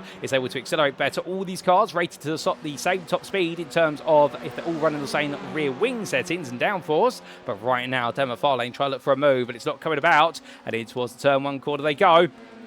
And well, 4 minutes to go on lap 14. I suspect we are going to go a distance of around 15 laps. Will be 16 laps of this race. And right now, McFarlane trying to just tease out a little opportunity as we ride aboard the sim racing grid machine and looking one way then the other, but it's not coming forward at the moment. But you see there, Mike Delmida absolutely in the wheel tracks there at Cooper Akers. There's no other place for him at the moment as they come in towards turn number 4. Here we go. McFarlane looks up the inside. He goes for 1. He goes for 2. Does he get the 2 for 1 special here? He tries to stop it, but he can't stop it in time and overspeeds his way to the grass. And unfortunately for Dan McFarlane, what was looking to be a brilliant move ends up being 1 sent to the weeds. But as he gets himself back on the road, he loses out there versus Shepka. Shepka, in fact, passed Mike Delmida and all of that. So as he makes way onwards, Shepka there picking up place. And I get the feeling Mike Delmida was so caught out by McFarlane's attempt. Then Shepka just simply said, well, if you're not going to get the hammer down, I will. But meanwhile, let's go back to Verdal Ridgey running in 5th place. Still Delta leader. Jason in still enough Tyler Long with 2nd place in class and 13th overall, as you can see on the time tower. We'll come to them in the due course. But right now, for our Ridgely here, well, how about this? Hold on to 5th, and now he will start to go more and more defensive because we've only, what is 2 laps to go. As we go on to lap 15, we will see 16 laps in this race at least by looks of things. Well, it does seem as though now the game is afoot here. Can he take that 5th place? And in doing so, can he give himself where's the perfect opportunity here and to try and level the playing field going into the season finale? And I get the feeling as they make the way through that if so, it'll be very tight between Long and Al Ridgely, and that is going to be fireworks when they do make the way to Bathurst. It really will become the question of who's the king of the mountain in Delta to take the crown. Bertolucci there trying to set up a bit of a move, looking around the outside at turn number 2 to get the momentum, but knowing that Chris McDonald is watching like an eagle here, and if McDonald sees as an opening, he will not hesitate to go all in for that 2nd place in Gamma, knowing there's some bonus points to the board. But it's a bit of a difficult one here if you're Chris McDonald, because do you pass Bertolucci to gain an overall position with some more points and also theoretically take some extra bonus points to the podium, or do you both try to work together for just a little bit longer to pass Al Ridgely, knowing there are extra overall points up for grabs, and then you have the fight for the bonus points as well? Well, only they can decide. I think with time running out, McDonald may have to be thinking more about the former rather than the latter at this point. I don't think he's got time to consider it anymore. Corey Lobner and Carl Trost together. And, well, Carl Trost falling back behind Zach Hidalgo. In fact, that switch has happened between the 2 teammates for full place in Delta. So Hidalgo is now 5 seconds up the road. I believe, in fact, it's happened because Carl Trost had a run off the circuit rather than anything that was planned. And right now, Corey Lobner trying to find his way into the Delta top 5. But with 1 minute 20 left on the clock, here's your leader, Wojciech Swirydowicz. And as he makes his way down towards turn 1, 1 more to go. And right now, this is looking to be on course for a win, the first of the day here in the sprint. And will really open up the opportunity for him to steal the crown in the 2nd race, with Michael Polasek at 2nd behind, and Polasek does seem to be losing sway in favour in this race. But here comes McDonald looking to the inside of Bertolucci in turn 1. It's a feint initially, but now does he go for it? We jump on board as he makes his way through the opening corner, sticking close to Croc Promotions 85. In fact, falling back a little bit there, coming in towards turn number 2. Lets the gap open up to half a second. He wants Bertolucci to attack Origi. He's trying to give Bertolucci a full set of security, and when it's worked out there, Bertolucci getting too close to the back of Origi, but McDonald too far back to really get on the attack for turn number 4. But that's just getting a lot more visibility of what's going on here, and now McDonald, when we get a good run out this hairpin, there's no reason why he can't set up a very strong line and make his way through the next sequence of corners. Wipers going on there. That won't be for rain. That'll be to get some debris off of the windscreen. And well, coming in towards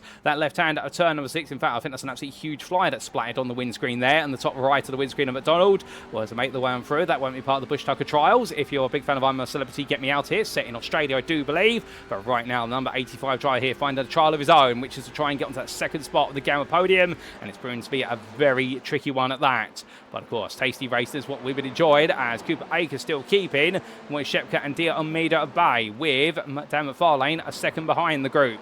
But as they head up the rise, well, right now, no change of foot for them. But meanwhile, as it's going to be a defensive line there for Akers, we look to the front because of Wojciech Swirydowicz. It's a win that takes him so close to his second title. Swirydowicz wins here in race number 1 of the sprints at Phillip Island. Head on Michael Polasek, and in completing overall podium and Gamma winner, this is a standout result. It's Fleet Smith of B4Ds ahead of Logan McKenzie. Fudal Ritchie holds on to take 5th place, and that is a huge result there. Delta win as well ahead of Ian Bertolucci and Chris McDonald. Franz Oshink comes home in 8th place, and then who is going to be coming home in 4th place in Gamma? It's Cooper Akers with 9th overall ahead of Shepka, Diomeda and McFarlane, and then it will be Jason Lim, runner-up in the Delta class, fend off Tai Long for the entire race distance. And for Tai Long, he'll now know that with Fudal Ritchie taking that Delta win in 5th place overall, he's going to need something special in race number 2. Major Mod Slice completes your top 15. He will be your pole sitter for race 2 of the top 15 inversion. Malika Shredska taking 16th ahead of Zach Hadarko.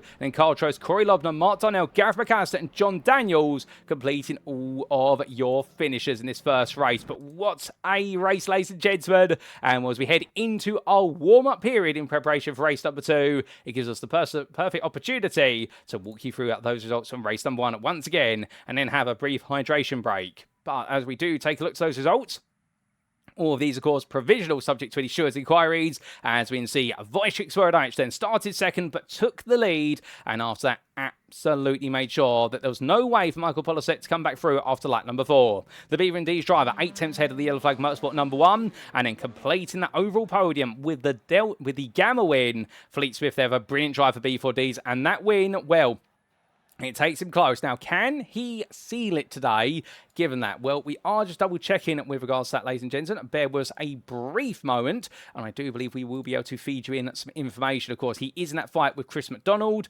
but with that 3rd place overall, plus also some bonus points. Well, and Chris McDonald finishing all the way down there in 7th place, which was 3rd in the class. Well, that is going to be a haul there of none other than 90 points coming in for Fleet Smith, and that does potentially give him a really good chance in race number 2 of sealing the Gamma crown. Of course, he needs 183 points, so he's going to need a huge result in the second race today, but it's not impossible for him if he does manage to find a way to take, say, the overall win. But Fleet Smith there, 3rd ahead of Logan McKenzie for Pennzoil Super Touring, and will the number 4 driver find himself having to fight his way past Fudal Ritchie and then settling for 4th, and he was 3 seconds ahead of the Delta winner for S-Shark G, and Fudal Ritchie will be absolutely ecstatic about that result, because that is exactly what he's needed. Now, if he can do it again in race number 2, well, it will be him and Tai Long pretty much on level peggings going into Bathurst. Ian Bertolucci for Sim Racing Grid, as much as he huffed and puffed to pass Fudal Ritchie, in the end he had to defend just as much versus Chris McDonald. The Croc Promotions driver not able to find his way past the defensive wall of the Sim Racing Grid Brazilian, but the American driver there definitely working hard at it, and we can expect even more in race 2. Franz Oshink took 8th place for Kirby Enthusiasm Autosport, the senior driver, 4 seconds ahead of Pennzoil Super Touring's Cooper Akers, who had to dig in deep there to lead home that 4th place in Gamma, ahead of Matthew Shepka for Sia, also Yellow Flag Motorsports Mike Delmeda, who was best the rest, and Dan McFarlane for Sim Racing Grid. And Jason Linnett was 13th there, and that is a run-up in Delta. A brilliant defensive driver for the Gator Racing driver, 1.5 seconds ahead of Tai Long, who completed the Delta podium. And the T0 Racing Ascent driver, followed up by Major Monster Vice, who was 15th, will be your pole sitter for race number 2, joined on that front row by Tai Long, of course. And then we did see Nicholas Shvedska, 16th ahead of Zach Hadarko, with Carl Trost, Corey Lobner and Mark Darnell completing that top 20. And outside that top 20, we did also see Gareth McAllister and John Daniels make it to the finish. Everyone who started made it to the finish, but it was a non-stop start for Micah Hendricks and the front promotions driver having technical issues in practice, and sadly, we're not seeing the 73 out there all day today. But that was just race number 1, of course, ladies and gentlemen, and we've got a second one only just around the corner. We've got a few drivers out there right now getting themselves all teed and keyed up, and as he does get some practice in, well, there is none other than Wojciech Swirydowicz, who makes his way through the quarters right now. And I can tell you one thing for your number 80 driver. With that win, well, it's a huge result. And now all he needs to do in this one to definitely seal the deal is just simply bring on home a top 15. He does that, and he will be your 2-time overall Alpha Drivers Champion. But for Swirydowicz, of course, he'll believe it when he sees it. And it will be provisional until all this jersey inquiries. But right now, destiny awaits him. It's calling to him. But will anybody deter him from reaching his destiny over the next 25 minutes of racing? Of course, in Gamma, Fleet Smith needs a huge result to definitely seal the deal, but he will come away from Phillip Island at this rate by the looks of things. Looking quite happy if race number 2 goes his way. And meanwhile, Delta is looking exceptionally close. But, ladies and gentlemen, we haven't had our hydration break, so we're going to take a sip of water as the drivers make the way to the grid for race number 2.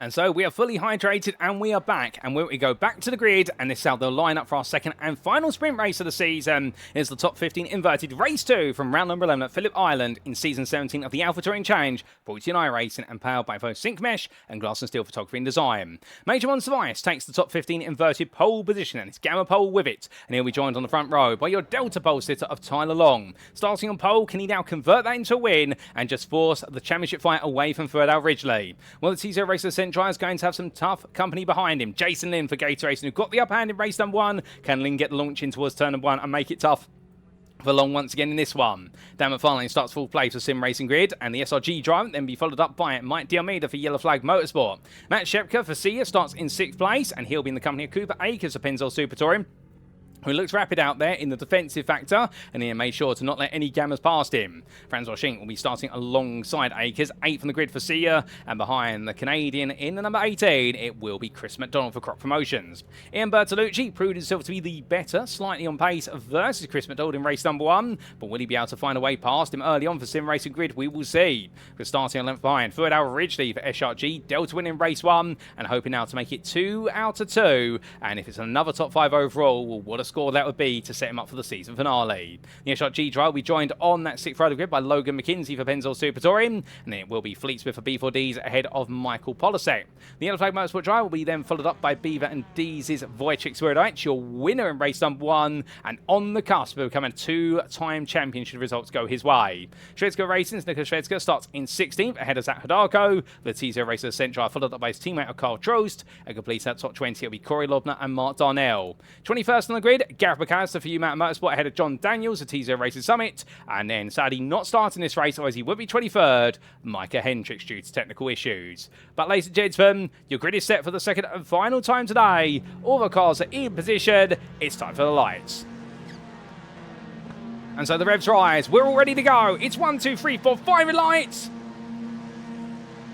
And it's lights and away we go for the second and final time today here at Phillip Island. But they all take a slow start off the start line. And as they all make the way onwards, well, suddenly Jason Lynn jumps in to lead this race. It's pandemonium at the start there, and that front row struggled to launch. As the circuit cools down, well, nothing's cooling the tempers of drivers as Lynn, Long and McFarlane all make the way to turn 1. But the rest of the field, 4 tenths behind as they excuse themselves in towards the opening couple of corners. And Franz Wojcik there right now trying to look on the attack there versus Cooper Akers. Can't quite find it. A major mod device trying to go around the outside. It is absolutely in the thick of the fight from the start there, and what an odd start as all these drivers now make the way towards turn number 4. Everyone is safely away, we should clarify, but a slow start for many, and Jason Lynn finds himself right at the front of the field. Well, definitely there, that was a lethal launch, but right now, can he convert it into a huge result? Well, to see as Michael Polasek and Wojciech Swirydowicz in amongst all the fighting there. They're too wide going towards the hairpin, and of course right now Swirydowicz will try and come through. A little bit of dust being kicked up there by somebody, not quite sure whom, but everyone has made it through the opening few corners, which is great to see. But I think we've had Jason Lynn escorted down the field. In fact, who's that? that going wide? Oh, and there's elbows out there in the mid-pack. I think that was,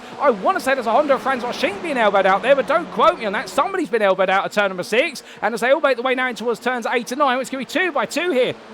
Heading up the hill, Major Bonspice goes on the attack versus Schenk. Michael Polasek there with him. Wojciech Swirydowicz somehow has got ahead of all of them. He's already up now into 7th place. Swirydowicz is flying out there as they break the way to the hairpin, and under braking, Jason Lin right now has gone all the way from 1st to 5th in the space of 4 corners, and now finds himself out to try and stem the tide as Tyler Long's your Delta leader. Well, we're going to need to get a replay of this open lap, so I can't tell exactly how they swap places like that, but Major Bonspice right now moving forward, and Michael Polasek there with him. But in the big scramble, plenty of change of foot. Corey Lobner, meanwhile, still trying to make up some ground as they head on to the next lap. Somebody's gone wide, and that's a long journey off the road there for other drivers, and that's going to be, I believe, Zach Hodaka rejoining. But Kubreakers leads then after 1 lap. We've got a couple of cars into the pit lane as well. Fred Washington and Gareth McAllister. Now, I'm not quite sure why. Is it because they've jumped the start potentially and they picked up penalties? We'll have to try and find out. Well, Kubreakers leads ahead of Logan McKenzie, followed by Dan McFarlane, but it's 1-2 for Peninsula Super Touring at the moment. This could be a huge injection of points in their fight for second in the team's championship. Car off in the background, meanwhile, hold the phone, and that's Dan McFarlane for Sim Racing Grid. He's a long excursion. And we've gone wide at turn 2. Whether he's assisted on that journey or not, we're not quite sure. But I can tell you one thing, that's the net outcome. He drops down to 18th place. Zach Hodaka makes his way back past Kyle Trost. Well, Trost giving up the position there, and will decide to help his teammate out as much as possible. With Hodaka right now, he needs a lot more than this. As always, his chances of being in the Delta Championship fight of Bathurst will be negligible. He'll need both of the main rivals, otherwise Tyler Long and Fred Ridgely to have a nightmare day for him to have a chance. It's not impossible necessarily, but definitely right now it will look like mission impossible as Michael Polasek still fighting. In fact, Polasek's been off the road, I want to say, or dropped down the order, and well, he's done so. He's dropped down to 14th place here as Polasek got damage to the car. Problem, he's gone a long way down, and well, we haven't seen him go off the road, but we've seen him go wide there at turn number 6. Something's not right for Polasek, and well, he's going to fight his way through, but as things currently stand, Wojciech Swirydowicz would become your champion. In the fact he's continued to move forward. In fact, Swirydowicz now trying to make a move on Jason Lin here for 4th place. That's around the outside of turns 11 and 12 here. And as he comes on through right now, Swirydowicz is not leaving anything up to chance. He's going for every place early on. And he's going to storm his way around the outside. Swirydowicz right now absolutely keyed in. This is Swirydowicz at his best as he makes his way down towards turn 1 for lap number 3. We're only 2 laps in and Swirydowicz has already gone from 15th to 4th right now. There is nothing stopping this man. As Cooper Akers, meanwhile, well, he's in a bit of a fight with his teammate Logan McKenzie now. Does he just simply let the place go? If he's going to let it go, this is not how you do it. Making McKenzie go all the way around the outside at turn number 2. He will get through in the end, but that's a long journey. That's going to cost them both about 4 tenths a second to Tyler Long. And right now, McKenzie will be hoping he can bring Akers along with him, but understandably there, Wojciech Swirydowicz is fast approaching. Meanwhile, further back, Chris McDonald versus Jason Lin. Well, McDonald at this point, second in Garrett at the moment. And into attack Major Bonspice, and well, we can see their foot average a little bit further behind, but the Croc Promotions driver right now, well, I think he wants to try and make amends for race number 1 and wanted to be on that podium even higher than before. Potentially will take the win, but Cooper Akers is quite a way away now, the best part of 2.5 seconds there, so it's going to need to be some work done. As Fleet Smith on the inside of Shepka, let's go through turn number 6 there, move being made by Smith, in Bertolucci next target, but Bertolucci's got Michael Polasek for company as we have Franz rushing into the pits. Now we have had Gareth McAllister come in for a quick splash and dash of what is fuel there, I believe. So not quite sure what's happened to McAllister unless they started the car at a qualified fuel load, which is so. That'd be a shock to the system, no doubt about it. But he's literally been stationary for 4.3 seconds, nothing more than that. As John Daniels dives up the inside there, Mark Darnell taking 16th place. And well, Darnell making sure to leave the door wide open there. And Daniels was never going to say no to that. But as they come towards the end of lap number 3 and on to lap number 4 they go. What an opening 5 minutes of this race we have had. We have had plenty of battling, and that open lap, well, there's so many stories packed within that. And well, I get the feeling we're going to need to get a replay of it when we can. But there's more fighting to be had here at Phillip Island. Meanwhile, Swirydowicz originally trying to make a move here on Major Bonspice, trying to go around the outside to get into 7th place if he can, and in the end that's not going to work out, but Bonspice goes very deep through turn number 1, Arigi getting into his head at this point, Nicholas Shvedska behind, and he just carries too much speed on the outside of Mighty Almeida. He falls off the road, and he goes to the gravel trap, and it never helps you get back on the road. It takes longer now as he drags the car back onto the track surface, and we'll bring a little bit of gravel with him, but as he makes his way onwards, right now there for Nicholas Shvedska, a good attempt, but unfortunately just a bit too much speed, and always the overspeed catching the driver driver out as they make their way through turns 1 and 2. But as he heads onwards, well, meanwhile, 2 wide there, Michael Polasek on the inside of Corey Lobner. A bit brash there from Polasek, but to be fair, wanted to get the move done. Ian Bertolucci almost moves into the space left by both drivers, but Polasek is able to shut the door in the end as we look back from the rear of the defending Alpha champion. But as the Yellow Flag Motorsport car now moves into 10th place, more places to go. His next target might Almeida 2 tenths up the road. It's for now originally 2 seconds away, but Polasek right now, he's not down and out of this one. He's up and coming once again.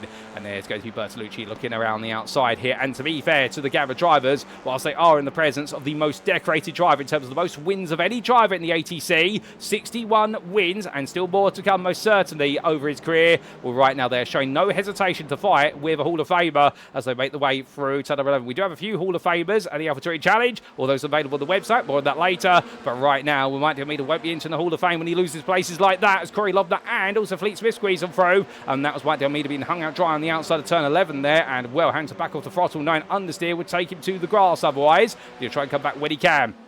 Wojciech Swirydowicz up the inside of Tyler Long, overtaking the Delta leader, but carries a lot of speed. And Swirydowicz right now, even when he knows all he needs to do at this point is finish this race in the position he's currently in, he is not backing off right now. He wants the perfect score here today. He wants both wins to seal this crowd. Well, he's missed out on the absolute perfect score because he didn't take pole position, which would have been worth an extra 4 points to take it to a grand total of 208 for the round. But I'll tell you one thing right now, should he take this win and he picks up the Sublime Finesse Awards in both races, which is where drivers achieve 3 instant points or less, and he did pick it up in race number 1 as we gather, well, Wojciech Swirydowicz would be ending what would be his charge to a crowd on a near perfect score. And as far as the race is concerned, it would be perfection in a sprint, which is hard to achieve given the fact, of course, that top 15 inversion and you have such a flavourful field of drivers to battle. But here at Phillip Island, Swirydowicz right now, I mean, this is an exhibition being put on by Swirydowicz, and I mean that in a positive way here. He is showing you what he's known for. There's a reason why he is the only driver in iRacing history to hold what is multiple iRacing official crowns simultaneously when it comes to TCR racing. He's the only driver to do it as far as the TCR Discord has informed me, or I've read on there, I should say. And well, Swirydowicz tries to attack right now, looking for a way in at the end, but it's not going to prove that easy as he makes his way through turn number 12. We're coming on through. Cooper Akers right there with him. Tyler Long and Jason Lynn on the attack still. And well, Long, of course, now finding that Jason Lynn's trying to chase after him, but he doesn't want Lynn anywhere near him. But here goes Swirydowicz looking around the outside, and well, this will be versus Cooper Akers into turn 1. He's done it already on Long, he's done it on Lynn. Now he's going to try and make it for a third driver, and he'll do exactly that around the outside, literally on the limit of grip there. You can see the rear of that Honda just compressing on the rear left tyre as he finally gets the front end gripped up. And well, Wojciech Swirydowicz there into second place. Logan McKenzie is now his final opponent to get to the win. He's made his way through the mobs, as they say, and now he's on to the Alpha Mafia boss, and Logan McKenzie is the target. But meanwhile, as our drivers continue on, we've got more fighting to go. We can't just be focused on one driver today, although it is important, of course, and Mike Almeida still fighting with Fleet Smith. Smith, of course, winning as many points as possible for this one to give himself a golden ticket to becoming the second ever Gamma champion. But Mike Almeida's not going to make it easy for him as he tries to hold around the outside. But Fleet Smith here gets that inside line, gets the move done just like that. Further back, John Daniels, 2 wide here with Matthew Shepker as they get ready for turn number 6 into left-hander. And it's going to be Shepker on the inside here. And Daniels right now is going to find out going around the outside isn't always easy as we look out the rear window there, the Sea 490 Audi. And Shepker at the helm with this car and back into 7th place in Gamma. We're coming up the hill. We're not even halfway through this race right now. An absolutely incredible race in action as well as everyone's delivering. Mainly out the hill. We have lost that Hidaka for this race, sadly, and Franzor Schink, who's in the pit lane. And I believe a bit of an instant cost in the car. But Shepka goes defensive there. Squeezes Daniels to the inside of the system. Well, there is a space if you want it, but do you really want that space? Indeed, a little bit of mind games being played out there. And Daniels backs off. Carl Trost now finds himself Ian Bertolucci for company. And Bertolucci's had a long slip down the order, but looking to the inside. And it was turn number 12 here. I think Bertolucci's going to get this done. This will be a bit of a formality, the move, as he just gets ahead there by a nose. But down the start finish straight they go, and they'll go on to lap number 7. But at this point, will Trost now try and come back for a move, and a Lantra. We'll have to wait and see here as they get ready to make their way into the opening corner, and the answer is going to be no. distance, therefore. Carl Jones just simply tucks him behind. As meanwhile, on the timing tower, Michael Polasek is falling down. Surely that's not a retirement due to a technical issue for Michael Polasek. Well, whilst we're keeping an eye on that, we've got to keep an eye on Mark Darnell and Matthew Shepka. They're exchanging places, and that is Shepka making his way on through. So in the end, up the inside, lovely move from Shepka down to 13th place. And Mark Darnell doing a great job trying to defend on the outside at corners where you don't want to be on the outside. Darnell really has a good understanding of the grip of that Elantra. The problem is there, Shepka just proved a little bit too confident. But I think, ladies and gentlemen, we have lost Michael Polasek from this race. And if so, what it means is that the championship crown now goes to Wojciech Swirydowicz regardless of his result in this one. And given the way the drop scores are working out and the points, but right now Swirydowicz won't be aware of that. He'll be thinking he needs to still chase down Logan McKenzie for the win to try and give himself the guarantee of that crown. But with Polasek out, that is the story at this point. We believe it's a technical issue with his Honda, and the number one, sadly, coming to a halt, is in the pit lane. And well, he's out the car. Gloves have been thrown out the window. And well, understandably right now, it's not a happy day in the Yellow Flag Motorsport garage if you're Michael Polasek and the team. But still, that shouldn't take away from the race he has delivered today. And meanwhile, we've still got more race to come for those still out there, including Chris McDonald attacking Jason Lim and trying to look for a way in. But as they make the way closer to the halfway point of this race, we need to take a look back at that opening lap, ladies and gentlemen, because there was plenty of spectacle on that opening lap. Just before we do, Nicholas Shvedska looking at the inside of Corey Lobner. We're not going to cut away before we see this play out. And Shvedska on the inside there for 11th place, and Carl Trost meanwhile, and John Daniels there having a bit of an exchange, and well, in the end, John Daniels letting the place go. But back in time we go, or do we? No, we don't. And well, the action keeps on coming here, ladies and gentlemen. We do apologise for the fact we can't cut away. We've got so much excitement to come today. Jason Lynn versus Chris McDonald here under braking into the hairpin. And as they come down there, well, Chris McDonald is going to beat Lynn under braking this time around.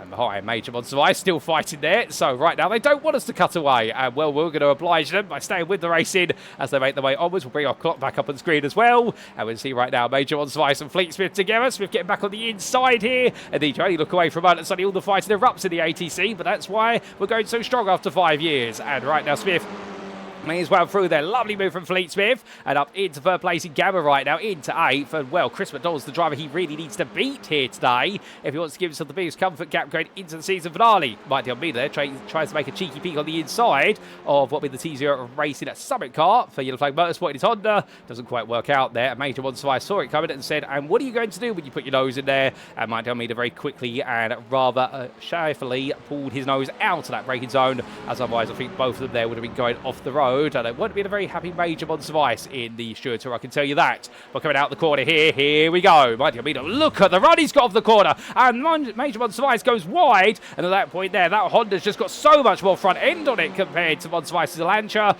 And well, we know this Honda is the king of the corners. And right now, you've just seen why there, as Monster Ice didn't carry too much speed through turn number 12 for the front end of the car. And Mighty Almeida right now makes that move happen up into fourth in Gamma. And now he's going to try and chase off the Fleet Smith if he can. Smith goes very deep there at turn number 2. And that could open up an opportunity. But meanwhile, at the front of the field, well, right now, Logan McKenzie under pressure from Wojciech Swirydowicz. And the 6-time champion versus the almost 2-time champion now as they make the one through. And it's going to be Swirydowicz around the outside. But can he get it done to the inside of turn number 6? Here they come. Marshall's post. And in the end, McKenzie on the outside. He's got no way back at that point. And Swirydowicz takes the lead this race.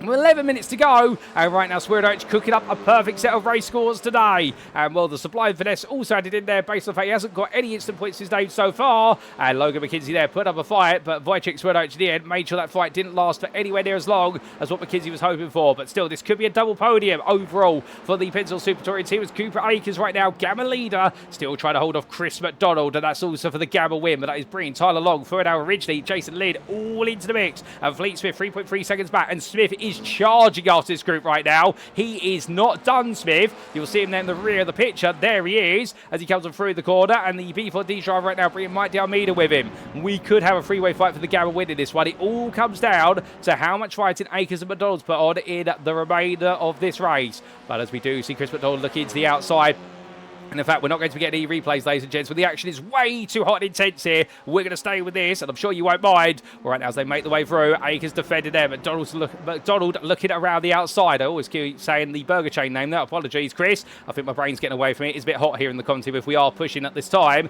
and it is 11 o'clock in the morning as it's recorded, but we are already pushing 35 degrees centigrade, or what is approximately around about, I want to say, 95 degrees Fahrenheit in here with no air conditioning. But that's not good enough for excuses, as right now, no excuses to be made here for Cooper Akers' defending versus Chris McDonald as they head to the brakes. And well, as they come onto the anchors right now, well, 2-1 they enter. McDonald tries to scoop it around the outside. It's brave, it's bold, but is it going to be brilliant here for McDonald? I think it is. He's going to get to the inside of turn number 6, and Akers has got no response here other than to try and hold it. But in the end, on that low camber line, McDonald will get ahead. It's a drag race now up the hill, and Akers immediately tucks in here, knowing there's no move possible. And the Croc Promotion drive takes the Gamma lead. What a move there. The confidence of Chris McDonald. The fire has not gone out yet. He wants to take this Gamma Championship to Bathurst. He doesn't want to leave anything up to chance. As they come on down the hill, we'll tie along Jason in the third now, reaching down right on the bumpers of the 2 Gamma leaders. It's 2 seconds to Fleet Smith now, who's close to this group quickly as well. So that does mean that Smith, surely, if they keep fighting like this, will be there within the next couple of laps. And if so, well, this could be an absolute spectacle. And if Smith does get involved in this, how quickly can he carve his way through the top 3 of Delta, if they'll let him, of course, because right now for Swirydowicz Ridgely, as he makes his way onwards and tries to chase after Tyler Long. Well, if he gets past Jason in, I wouldn't be surprised if soon after that, if he gets alongside Tyler Long, they'll be doing their best impression of the Zoolander 2 facial stare down. You know the one we're talking about there, and if not, definitely look it up on Google. It's become a bit of a meme and also a wonderful gif out there. But as they make the way through, well, right now, Swirydowicz Ridgely definitely trying to do his best Blue Steel impression. And right now, Tyler Long, well, I can't remember what Owen Wilson's character's his impression or facial expression was, but I tell you one thing, he won't be pulling happy facial expressions when he does see that pressure from Swirydowicz Ridgely behind him. As they make the way on through, well, meanwhile, Fleet Smith still 1.8 seconds behind, still has got some time to grind down. Might tell me to still with him there, and the fighting right now inside the top 10, absolutely reaching a boiling point here, which given how cool it is today, well, it may not be hot on the track itself, but it's hot in those racing rigs, I can tell you that, and inside those cars. But as they make the way on through, Wojciech Swirydowicz, 8 attempts clear now, and at this point I get the feeling that Swirydowicz will be just trying to manage that gap. That last lap of 34.98 versus the 35.32 of Logan McKenzie. Swirydowicz knows that all he's got to do is keep that lead and get that car home.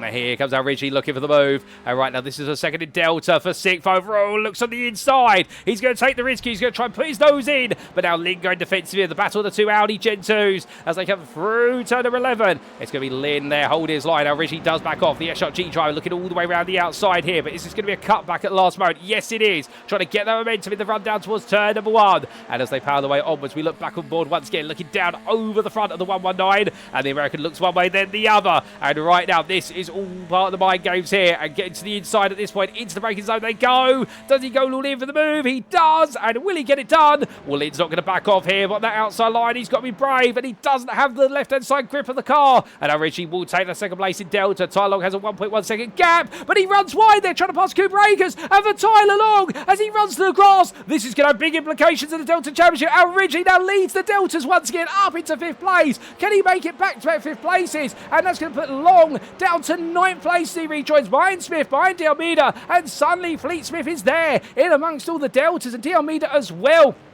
And don't rule out the yellow flag motorsport Honda at this point. Long making an innocent mistake there, just trying to attack Cooper Akers. It did work out, but now that's definitely going to feel very punishing when all is considered. And the heat of the moment, understandably, I can imagine there's going to be a degree of frustration. But as they roll the way onwards, well, right now, can Ridgely hold on to that 5th place? If he can do so, well, it's going to feel an absolutely huge achievement, no doubt about it. And, well, the score gaps there will be tightened between these drivers, no doubt, as they get deeper and deeper and closer to the end of the season. But rolling the way onwards, well, we meanwhile do look back to Ian Bertolucci and Matthew Shepka, who find their way onto the back of Major Monster Vice. And well, here comes Shepka looking up the inside. He wants a taste of a position. He wants to try to take 11th place here, and he's not going to back off for it, as we know Gareth McAllister has had to tow to the pit lane, we believe, due to an incident of some description.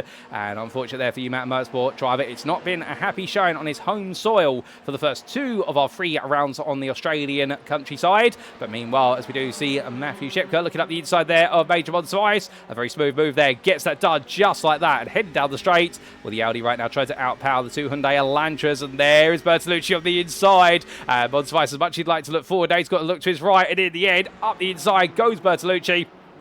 And a smooth move there, but as quick as that battle calms down, Meon's plenty more battling here, going through turns 1, 2 and 3. As Jason Lynn right now keeping Smith and Diomeda at bay, but Fleet Smith here wants to get this move done. Diomeda right now is saying to Fleet Smith, don't worry about looking forward, Fleet, look backwards, look at me. And right now, Smith defending that third place in Gamma as if his championship depended on it. And while it doesn't necessarily depend on it, he will be the championship leader, even if Chris McDonald does take the Gamma win here today. But it's contact between the two of them. And as they come out the corner, well, Mike Diomeda gets the hard shuffle out of that. Smith just about survives it and makes sure that Tyler Long doesn't get through. Goodness me, what a close call between the two of them.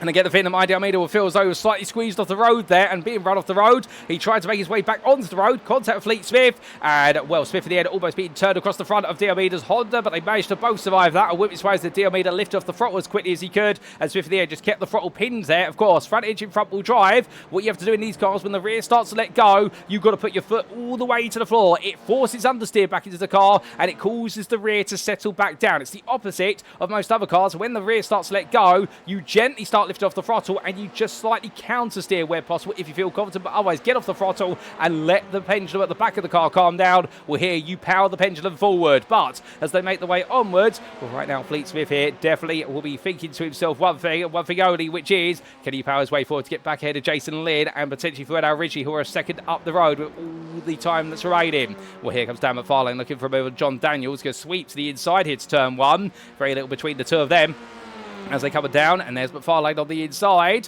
And right now Daniel's there, too wide on the braking, and Dan McFarlane's going to get this move done just like that. Or is he, as John Daniels here is not going to give up, and the Honda driver, well, he's shut he's down, but he's not out, and he's going to go defensive here. Great defensive driving from John, and well, the 0-2 driver here makes it work out, but McFarlane now looks at the switchback here in towards turn number 3 and 4. Daniel's running a bit wide, but that gives him the outside to inside line in towards the hairpin. So what will McFarlane do here? Well, he's going to commit to the outside then for the hairpin. He's going to try and beat Daniels under braking. Well, it's going to be bold to do so. John Daniels here isn't going to back out. He's going to be in a very tight line. McFarlane now is going to scoop it all the way around the outside. But as they try to negotiate this, Dan McFarlane in, I think he's going to get ahead. He does so into turn 6. And then McFarlane not backing off. Neither did John Daniels. But McFarlane proved to be the more merciless of the two of them. But 3 minutes left on the clock. And meanwhile, whilst we've got all this battling going on further down the field, let's come back towards the front. The fight for fourth. Chris McDonald has broken away in third place overall and as your Gamma leader. So therefore it's for your second of your Gamma drivers now, Cooper Akers, to enjoy the fighting for fourth place versus Fuad originally the Delta leader, and he would like one more place if he can. If he can take that place, well, that's going to move him even more so further up the order. And understanding right now for Fuad, he'll be thinking to himself one thing and one thing only. A double top 5 is great, but a 5th and a 4th would be even better, and the Delta wins to go with it. So that'd be a huge haul of bonus points, but he's done all the maths in his head. He knows that right now every point is valuable. That's the simple Abacus story. Jason Lynn, meanwhile, still hold on to second in Delta. This has been a phenomenal day of racing for the Gator Racing driver. His season best performance here at Phillip Island. And right now, all he's got to do is hold on a little bit longer. But meanwhile, our Ridgely here trying to make his way past Cooper Akers, trying to take that full. Akers not having the best of runs off a turn 2. Akers on the inside into the hairpin. And as they make the way on around, and right now, Richie getting a nose ahead. But remember, wider circumference to try and set up the inside of turn 6. Well, I think Akers is going to lose out, flashing the headlights there. And we'll try to get into our Ridgely's head. But it's not going to work out. And as they make the way through the corner, we jump on board with the Pencil Super Tour in 29. And credit where it's due to Akers. He's really been digging into this race. He's done everything he can. I don't think he's got anything else left out there than what he's giving. But right now, the 29 driver here finds himself being shuffled by the Delta driver. He's not going to back off. Akers back on the inside there. This is bold. And he's showing you how much it means. So as now Richie tries to cut it back, it doesn't work. Our Ridgely now desperate to take those points back. Knowing that right behind him, there's Lynn. There's Smith as well. And Smith arrives on the scene once again. Up the inside of Lynn, just like that. Takes over 6th place. And right now, one more lap to go. Can Fleet Smith get himself into 5th? Can he still away 2nd place in Gamma from Cooper Akers? Chris McDonald is longer gone by 4.5 seconds, unless he makes a mistake. And right now, for Fleet Smith, well, it can't be a championship crown necessary with the points available to in this one, but he can literally require himself to get a small small spread of points at Bathurst. All we need to do is turn up and finish the race, essentially, to become the second of our Gamma champions in the history of the ATC. And can he make his life even easier? We will see. Your top three, they're calm as they got to lap 16. But right now, Storm is absolutely pouring overtakes on top screen, ladies and gentlemen. And Cooper Akers is trying to stem the tide here as he makes his way around on the remote island of Phillip Island. And as they make the way onwards right now, the Pencil Super Touring 29 digging in here. And this is so important for them in the team championship for second place. Beaver and Dees will have this wrapped up with a round to spare. But right now, Cooper Akers going defensive here versus for Al Ridgey as much as possible. Al Ridgey's going to be the one to try and do it all the way around the outside, hoping that Audi's got the traction on that front left tyre, and now beats the inside of turn number 6. Al Ridgey here is not going to back off now. He's made his decision. He's going to commit to it. Fleet Smith right there trying to push his way on past as well as they make the way onwards, but two while they head up the hill.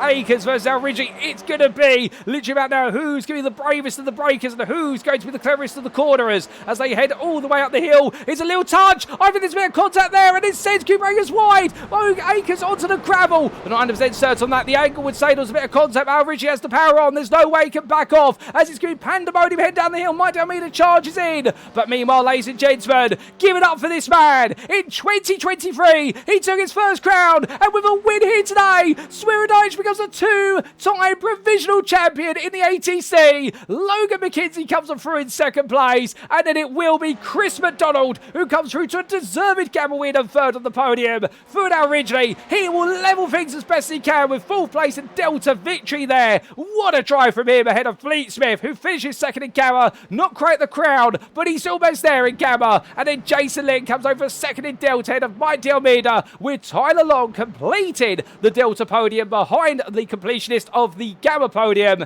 Nicholas Shredson comes through in 9th place. What a solid recovery from him after how his race one went. Cooper Akers comes home in 10th place again, but what a frustrating end for Akers. Ian Bertolucci 11th ahead of Shepka. Major Monster calls down in 13th place ahead of Corey Lobner, and completing that top 15, Mark Darnell. Carl Trost takes 16th ahead of Dan McFarlane.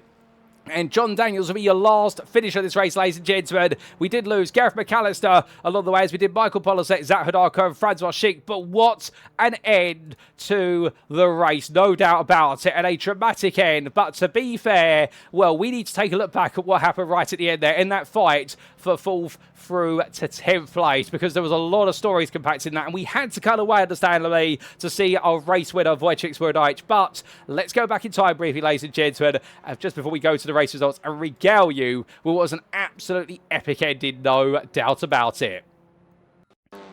So this was the battle for 4th place, and as they made the way onwards, Cooper Akers defending as hard as possible versus Al Ridgely, and Akers giving it everything he could here to hold on. Al Ridgely wanted it just as much. Both of them absolutely fried themselves at this, and look behind, Fleet Smith there watching with eagle eyes to see if he could get involved. But as they made them up the hill, well, the contentious point now will be what exactly happened as they got into turn number 9. Was there contact between them?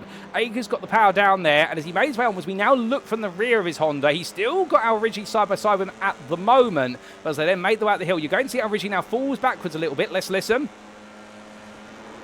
And there was a little bit of a touch there based on that camera angle, and that is what sent Cooper Akers sideways and into the gravel, it would seem, based on the angle. Again, don't quote us on that. It'll be for the stewards to take a look at if it's reported. But then Mike Almeida said, well, if everyone's having fun, I'm going to give it a good old go. And in the end, went for a big diver move there, and, well, lost out versus what was Jason Lynn, and Ty Long tried and came back at him very quickly, but as they then made the way through, well, we did see there the drivers made the way towards the line, and what a brilliant fight it was. But in the end, Mike Almeida lost out there versus, I believe, Ty Long as they came to the finish line. But an epic ending, and, well, ladies and gentlemen, you have to say, plenty of excitement, and Mike Almeida actually did get ahead of Ty Long there. It was showing us a bit of an error on our timing screen, but Ty Long right behind him at the end there. And Mike Almeida made one move at a Delta drive, but couldn't pass both Long and Lynn. Goodness me, what an epic ending. But of course, for Wojciech Swirydowicz, an emotional come across the line. June 2023, he became a one-time champion in the ATC, that Season 7 crown. 3 years, and almost to the day, a month later, provisionally your season 17 champion. And well, I couldn't be happier for him, ladies and gents. I think we could all agree there. And there's no favourites here in the content, if we promise you that. But when it's been so long and he's been pushing so hard for the last few seasons, and he's had some of the toughest competition from Logan McKenzie, from Michael Polasek, from Matthew Mayer, to name just a few names. Well, right now, with a round to spare, Swirydowicz this season has pulled out all the stops. But let's head back to your live circuit side cameras and let's take a look at those provisional race results.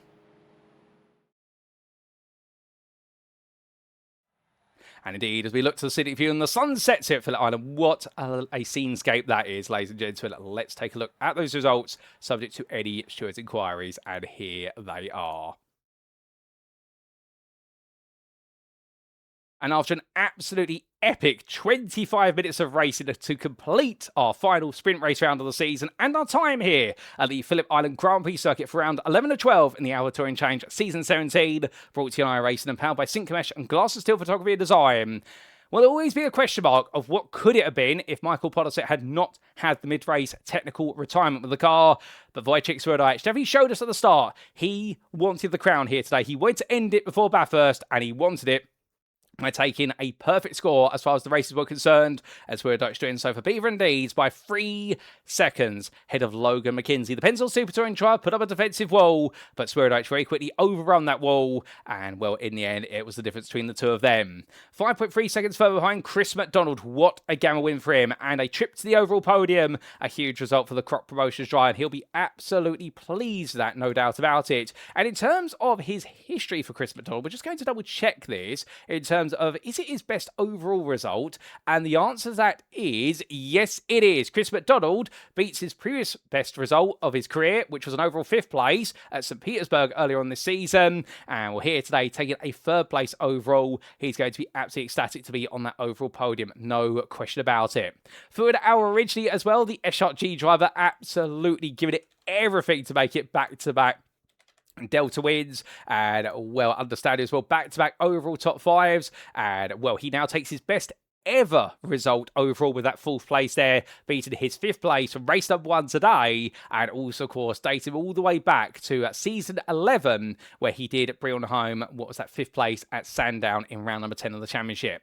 But a back-to-back set of Delta wins there, 2 top 5s, and for Al Ridgely, he will definitely have drawn the score much closer to Tyler Long going into the season finale. Fleet Smith there for B4Ds, taking 5th, 13, the number 13, rising high once again, and will be very happy with that. And then Jason in 6th place there for Gator Racing, 2nd of the Deltas in this race, and having to defend hard versus Tyler Long. But between him and Long in the end, it was Mike Delmeda for Yellow Flag Motorsport making a cheeky move into turn 10 on the final lap, an all or nothing move, and Tyler Long in the end deciding to walk away with something rather than nothing, bringing home 3rd place in Delta and 8th overall for T0 Race of the Sem.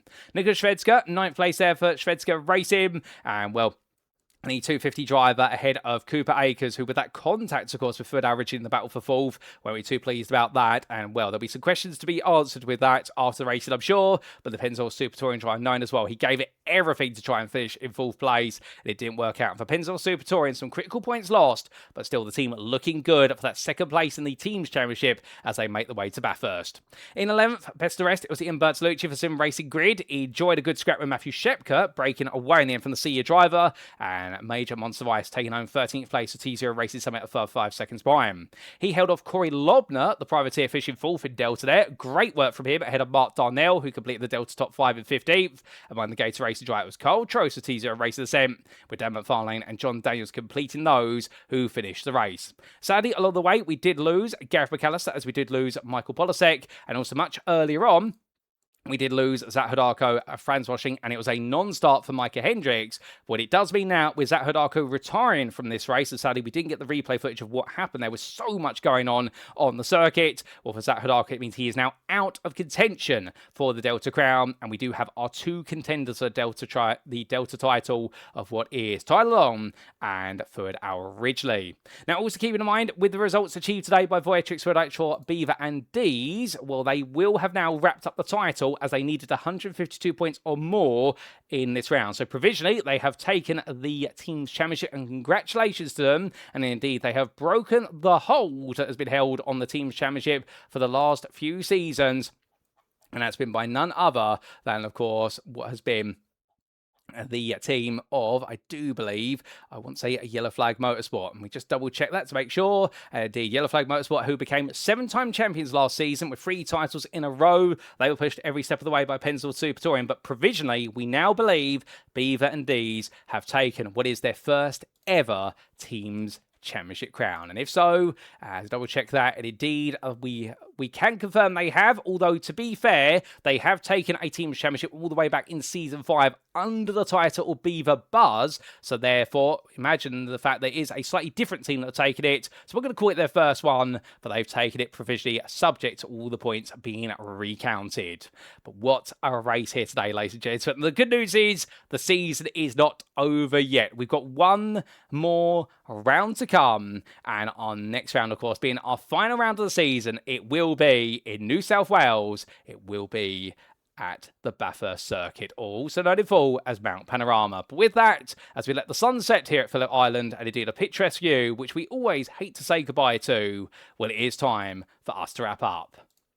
Thank you very much for watching, and if you have enjoyed today's show, and perhaps you're sat there right now wanting to know more about the Alpha Touring Challenge, well, do head to our official website. If today's racing has made you think, you know what, I want to be on the grid for a future season of the ATC, and why wouldn't you with the epic calibre of racing? Well, our website, alphatouringchallenge.com, has got you completely covered, and here it is on the screen. Now, very easy to navigate website, and to be fair, the best websites are the easiest to navigate, but you've got everything you need on this website. You've got all the stats and the statistics from our very first race all the way through to this round. You've also got on there all the news articles, your Hall of Famers, all the previous champions, the rules and regulations, and particularly if you want to get on the grid, how you can sign up as well and get yourself racing with us in the Alpha Touring Challenge. And whether you're a rookie TCR racer, perhaps you've never driven a touring car machine, but you've always wanted to do so, or certainly all the way through to an esports professional, we would love to see you on the grid. You won't find a more friendly community at Alpha Touring Challenge.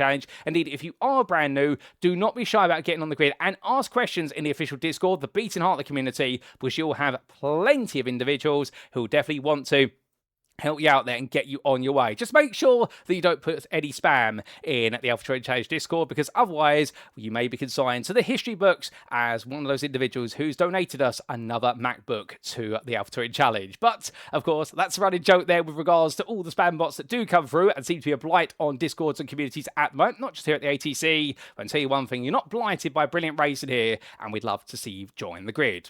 We'd also like to take an opportunity to say a big thank you to our series partners, who do include Syncmesh and Glass of Steel Photography Design. And to tell you a little bit about both of them, let's start with Syncmesh. Born out of the pursuit of one-man search for better gear for sim racing, Syncmesh is the company which provides purpose-built gear for sim racing, ranging from gloves through to a full line of performance wear. With an obsessive attention to detail in their gear, which aligns with your attention to detail in running lap after lap of the simulator, you could not ask for better gear to make your racing experience better. And if you'd like to know more, do head to sync-mesh.com today. And to tell you a little bit about Glass of Steel Photography and Design, the ATC's official photographer you've seen him racing today, and he's been absolutely brilliant. Jason Lynn is a highly talented and approachable individual who provides both photography and livery design services for the iRacing simulator platform. This will be in part of Glass of Steel Photography and Design. But do not just take our word for it. With 5-star reviews from its clientele citing as easy to work with, detail-orientated, and a very fast responder, if you're looking for pixel-precise photography or a livery design to dominate the competition, then why not head to his website at glassnsteel1.wordpress.com today. But with that, ladies and gentlemen, that's all we've got time for today. And next up, our season finale, round 12 of 12, and we make our way to the Mount Panorama Motor Racing Circuit at Bathurst, and on Tuesday, the 14th of July 2026, it'll be a second Australian street circuit that sees us bring the curtain down. Now, provisionally, we go into that round with our 2-time champion, our season 17 provisional overall Alpha Drivers champion of Wojciech Swirydowicz. And we also do have our provisional teams champions, 1-time now champions of Beaver and Dees. So therefore, it means we may have 2 crowns wrapped up, but we still got 3 to crown. Because, of course, we do have the question, who is going to be your Gamma champion? It's all looking to be going the way of Fleet Smith, but could there be a late upset? Meanwhile, in Delta, Tyler Long versus Ferrado Ridgely, it is going to be the Premier Blockbuster at Bathurst. And don't forget our Delta Teams Championship as well, whereby we still have the question mark of whether we will see T0 Racer Cent bring on home, or can Gator Racing spring one last surprise. Well, for all that and more, you know what you need to do, ladies and gentlemen. The racing will be on Monday the 13th of July, but we will be bringing it to you as if it were live on Tuesday the 14th of July. But until then, we have been the AlphaTauri Challenge. I've been your host and commentator, Paul Walsh. You've been tuned into a Paul Walsh production. And until next time, remember to stay safe, stay well, stay smiling, and as always, like our drivers, ladies and gentlemen, remember most importantly to stay on track. Good night.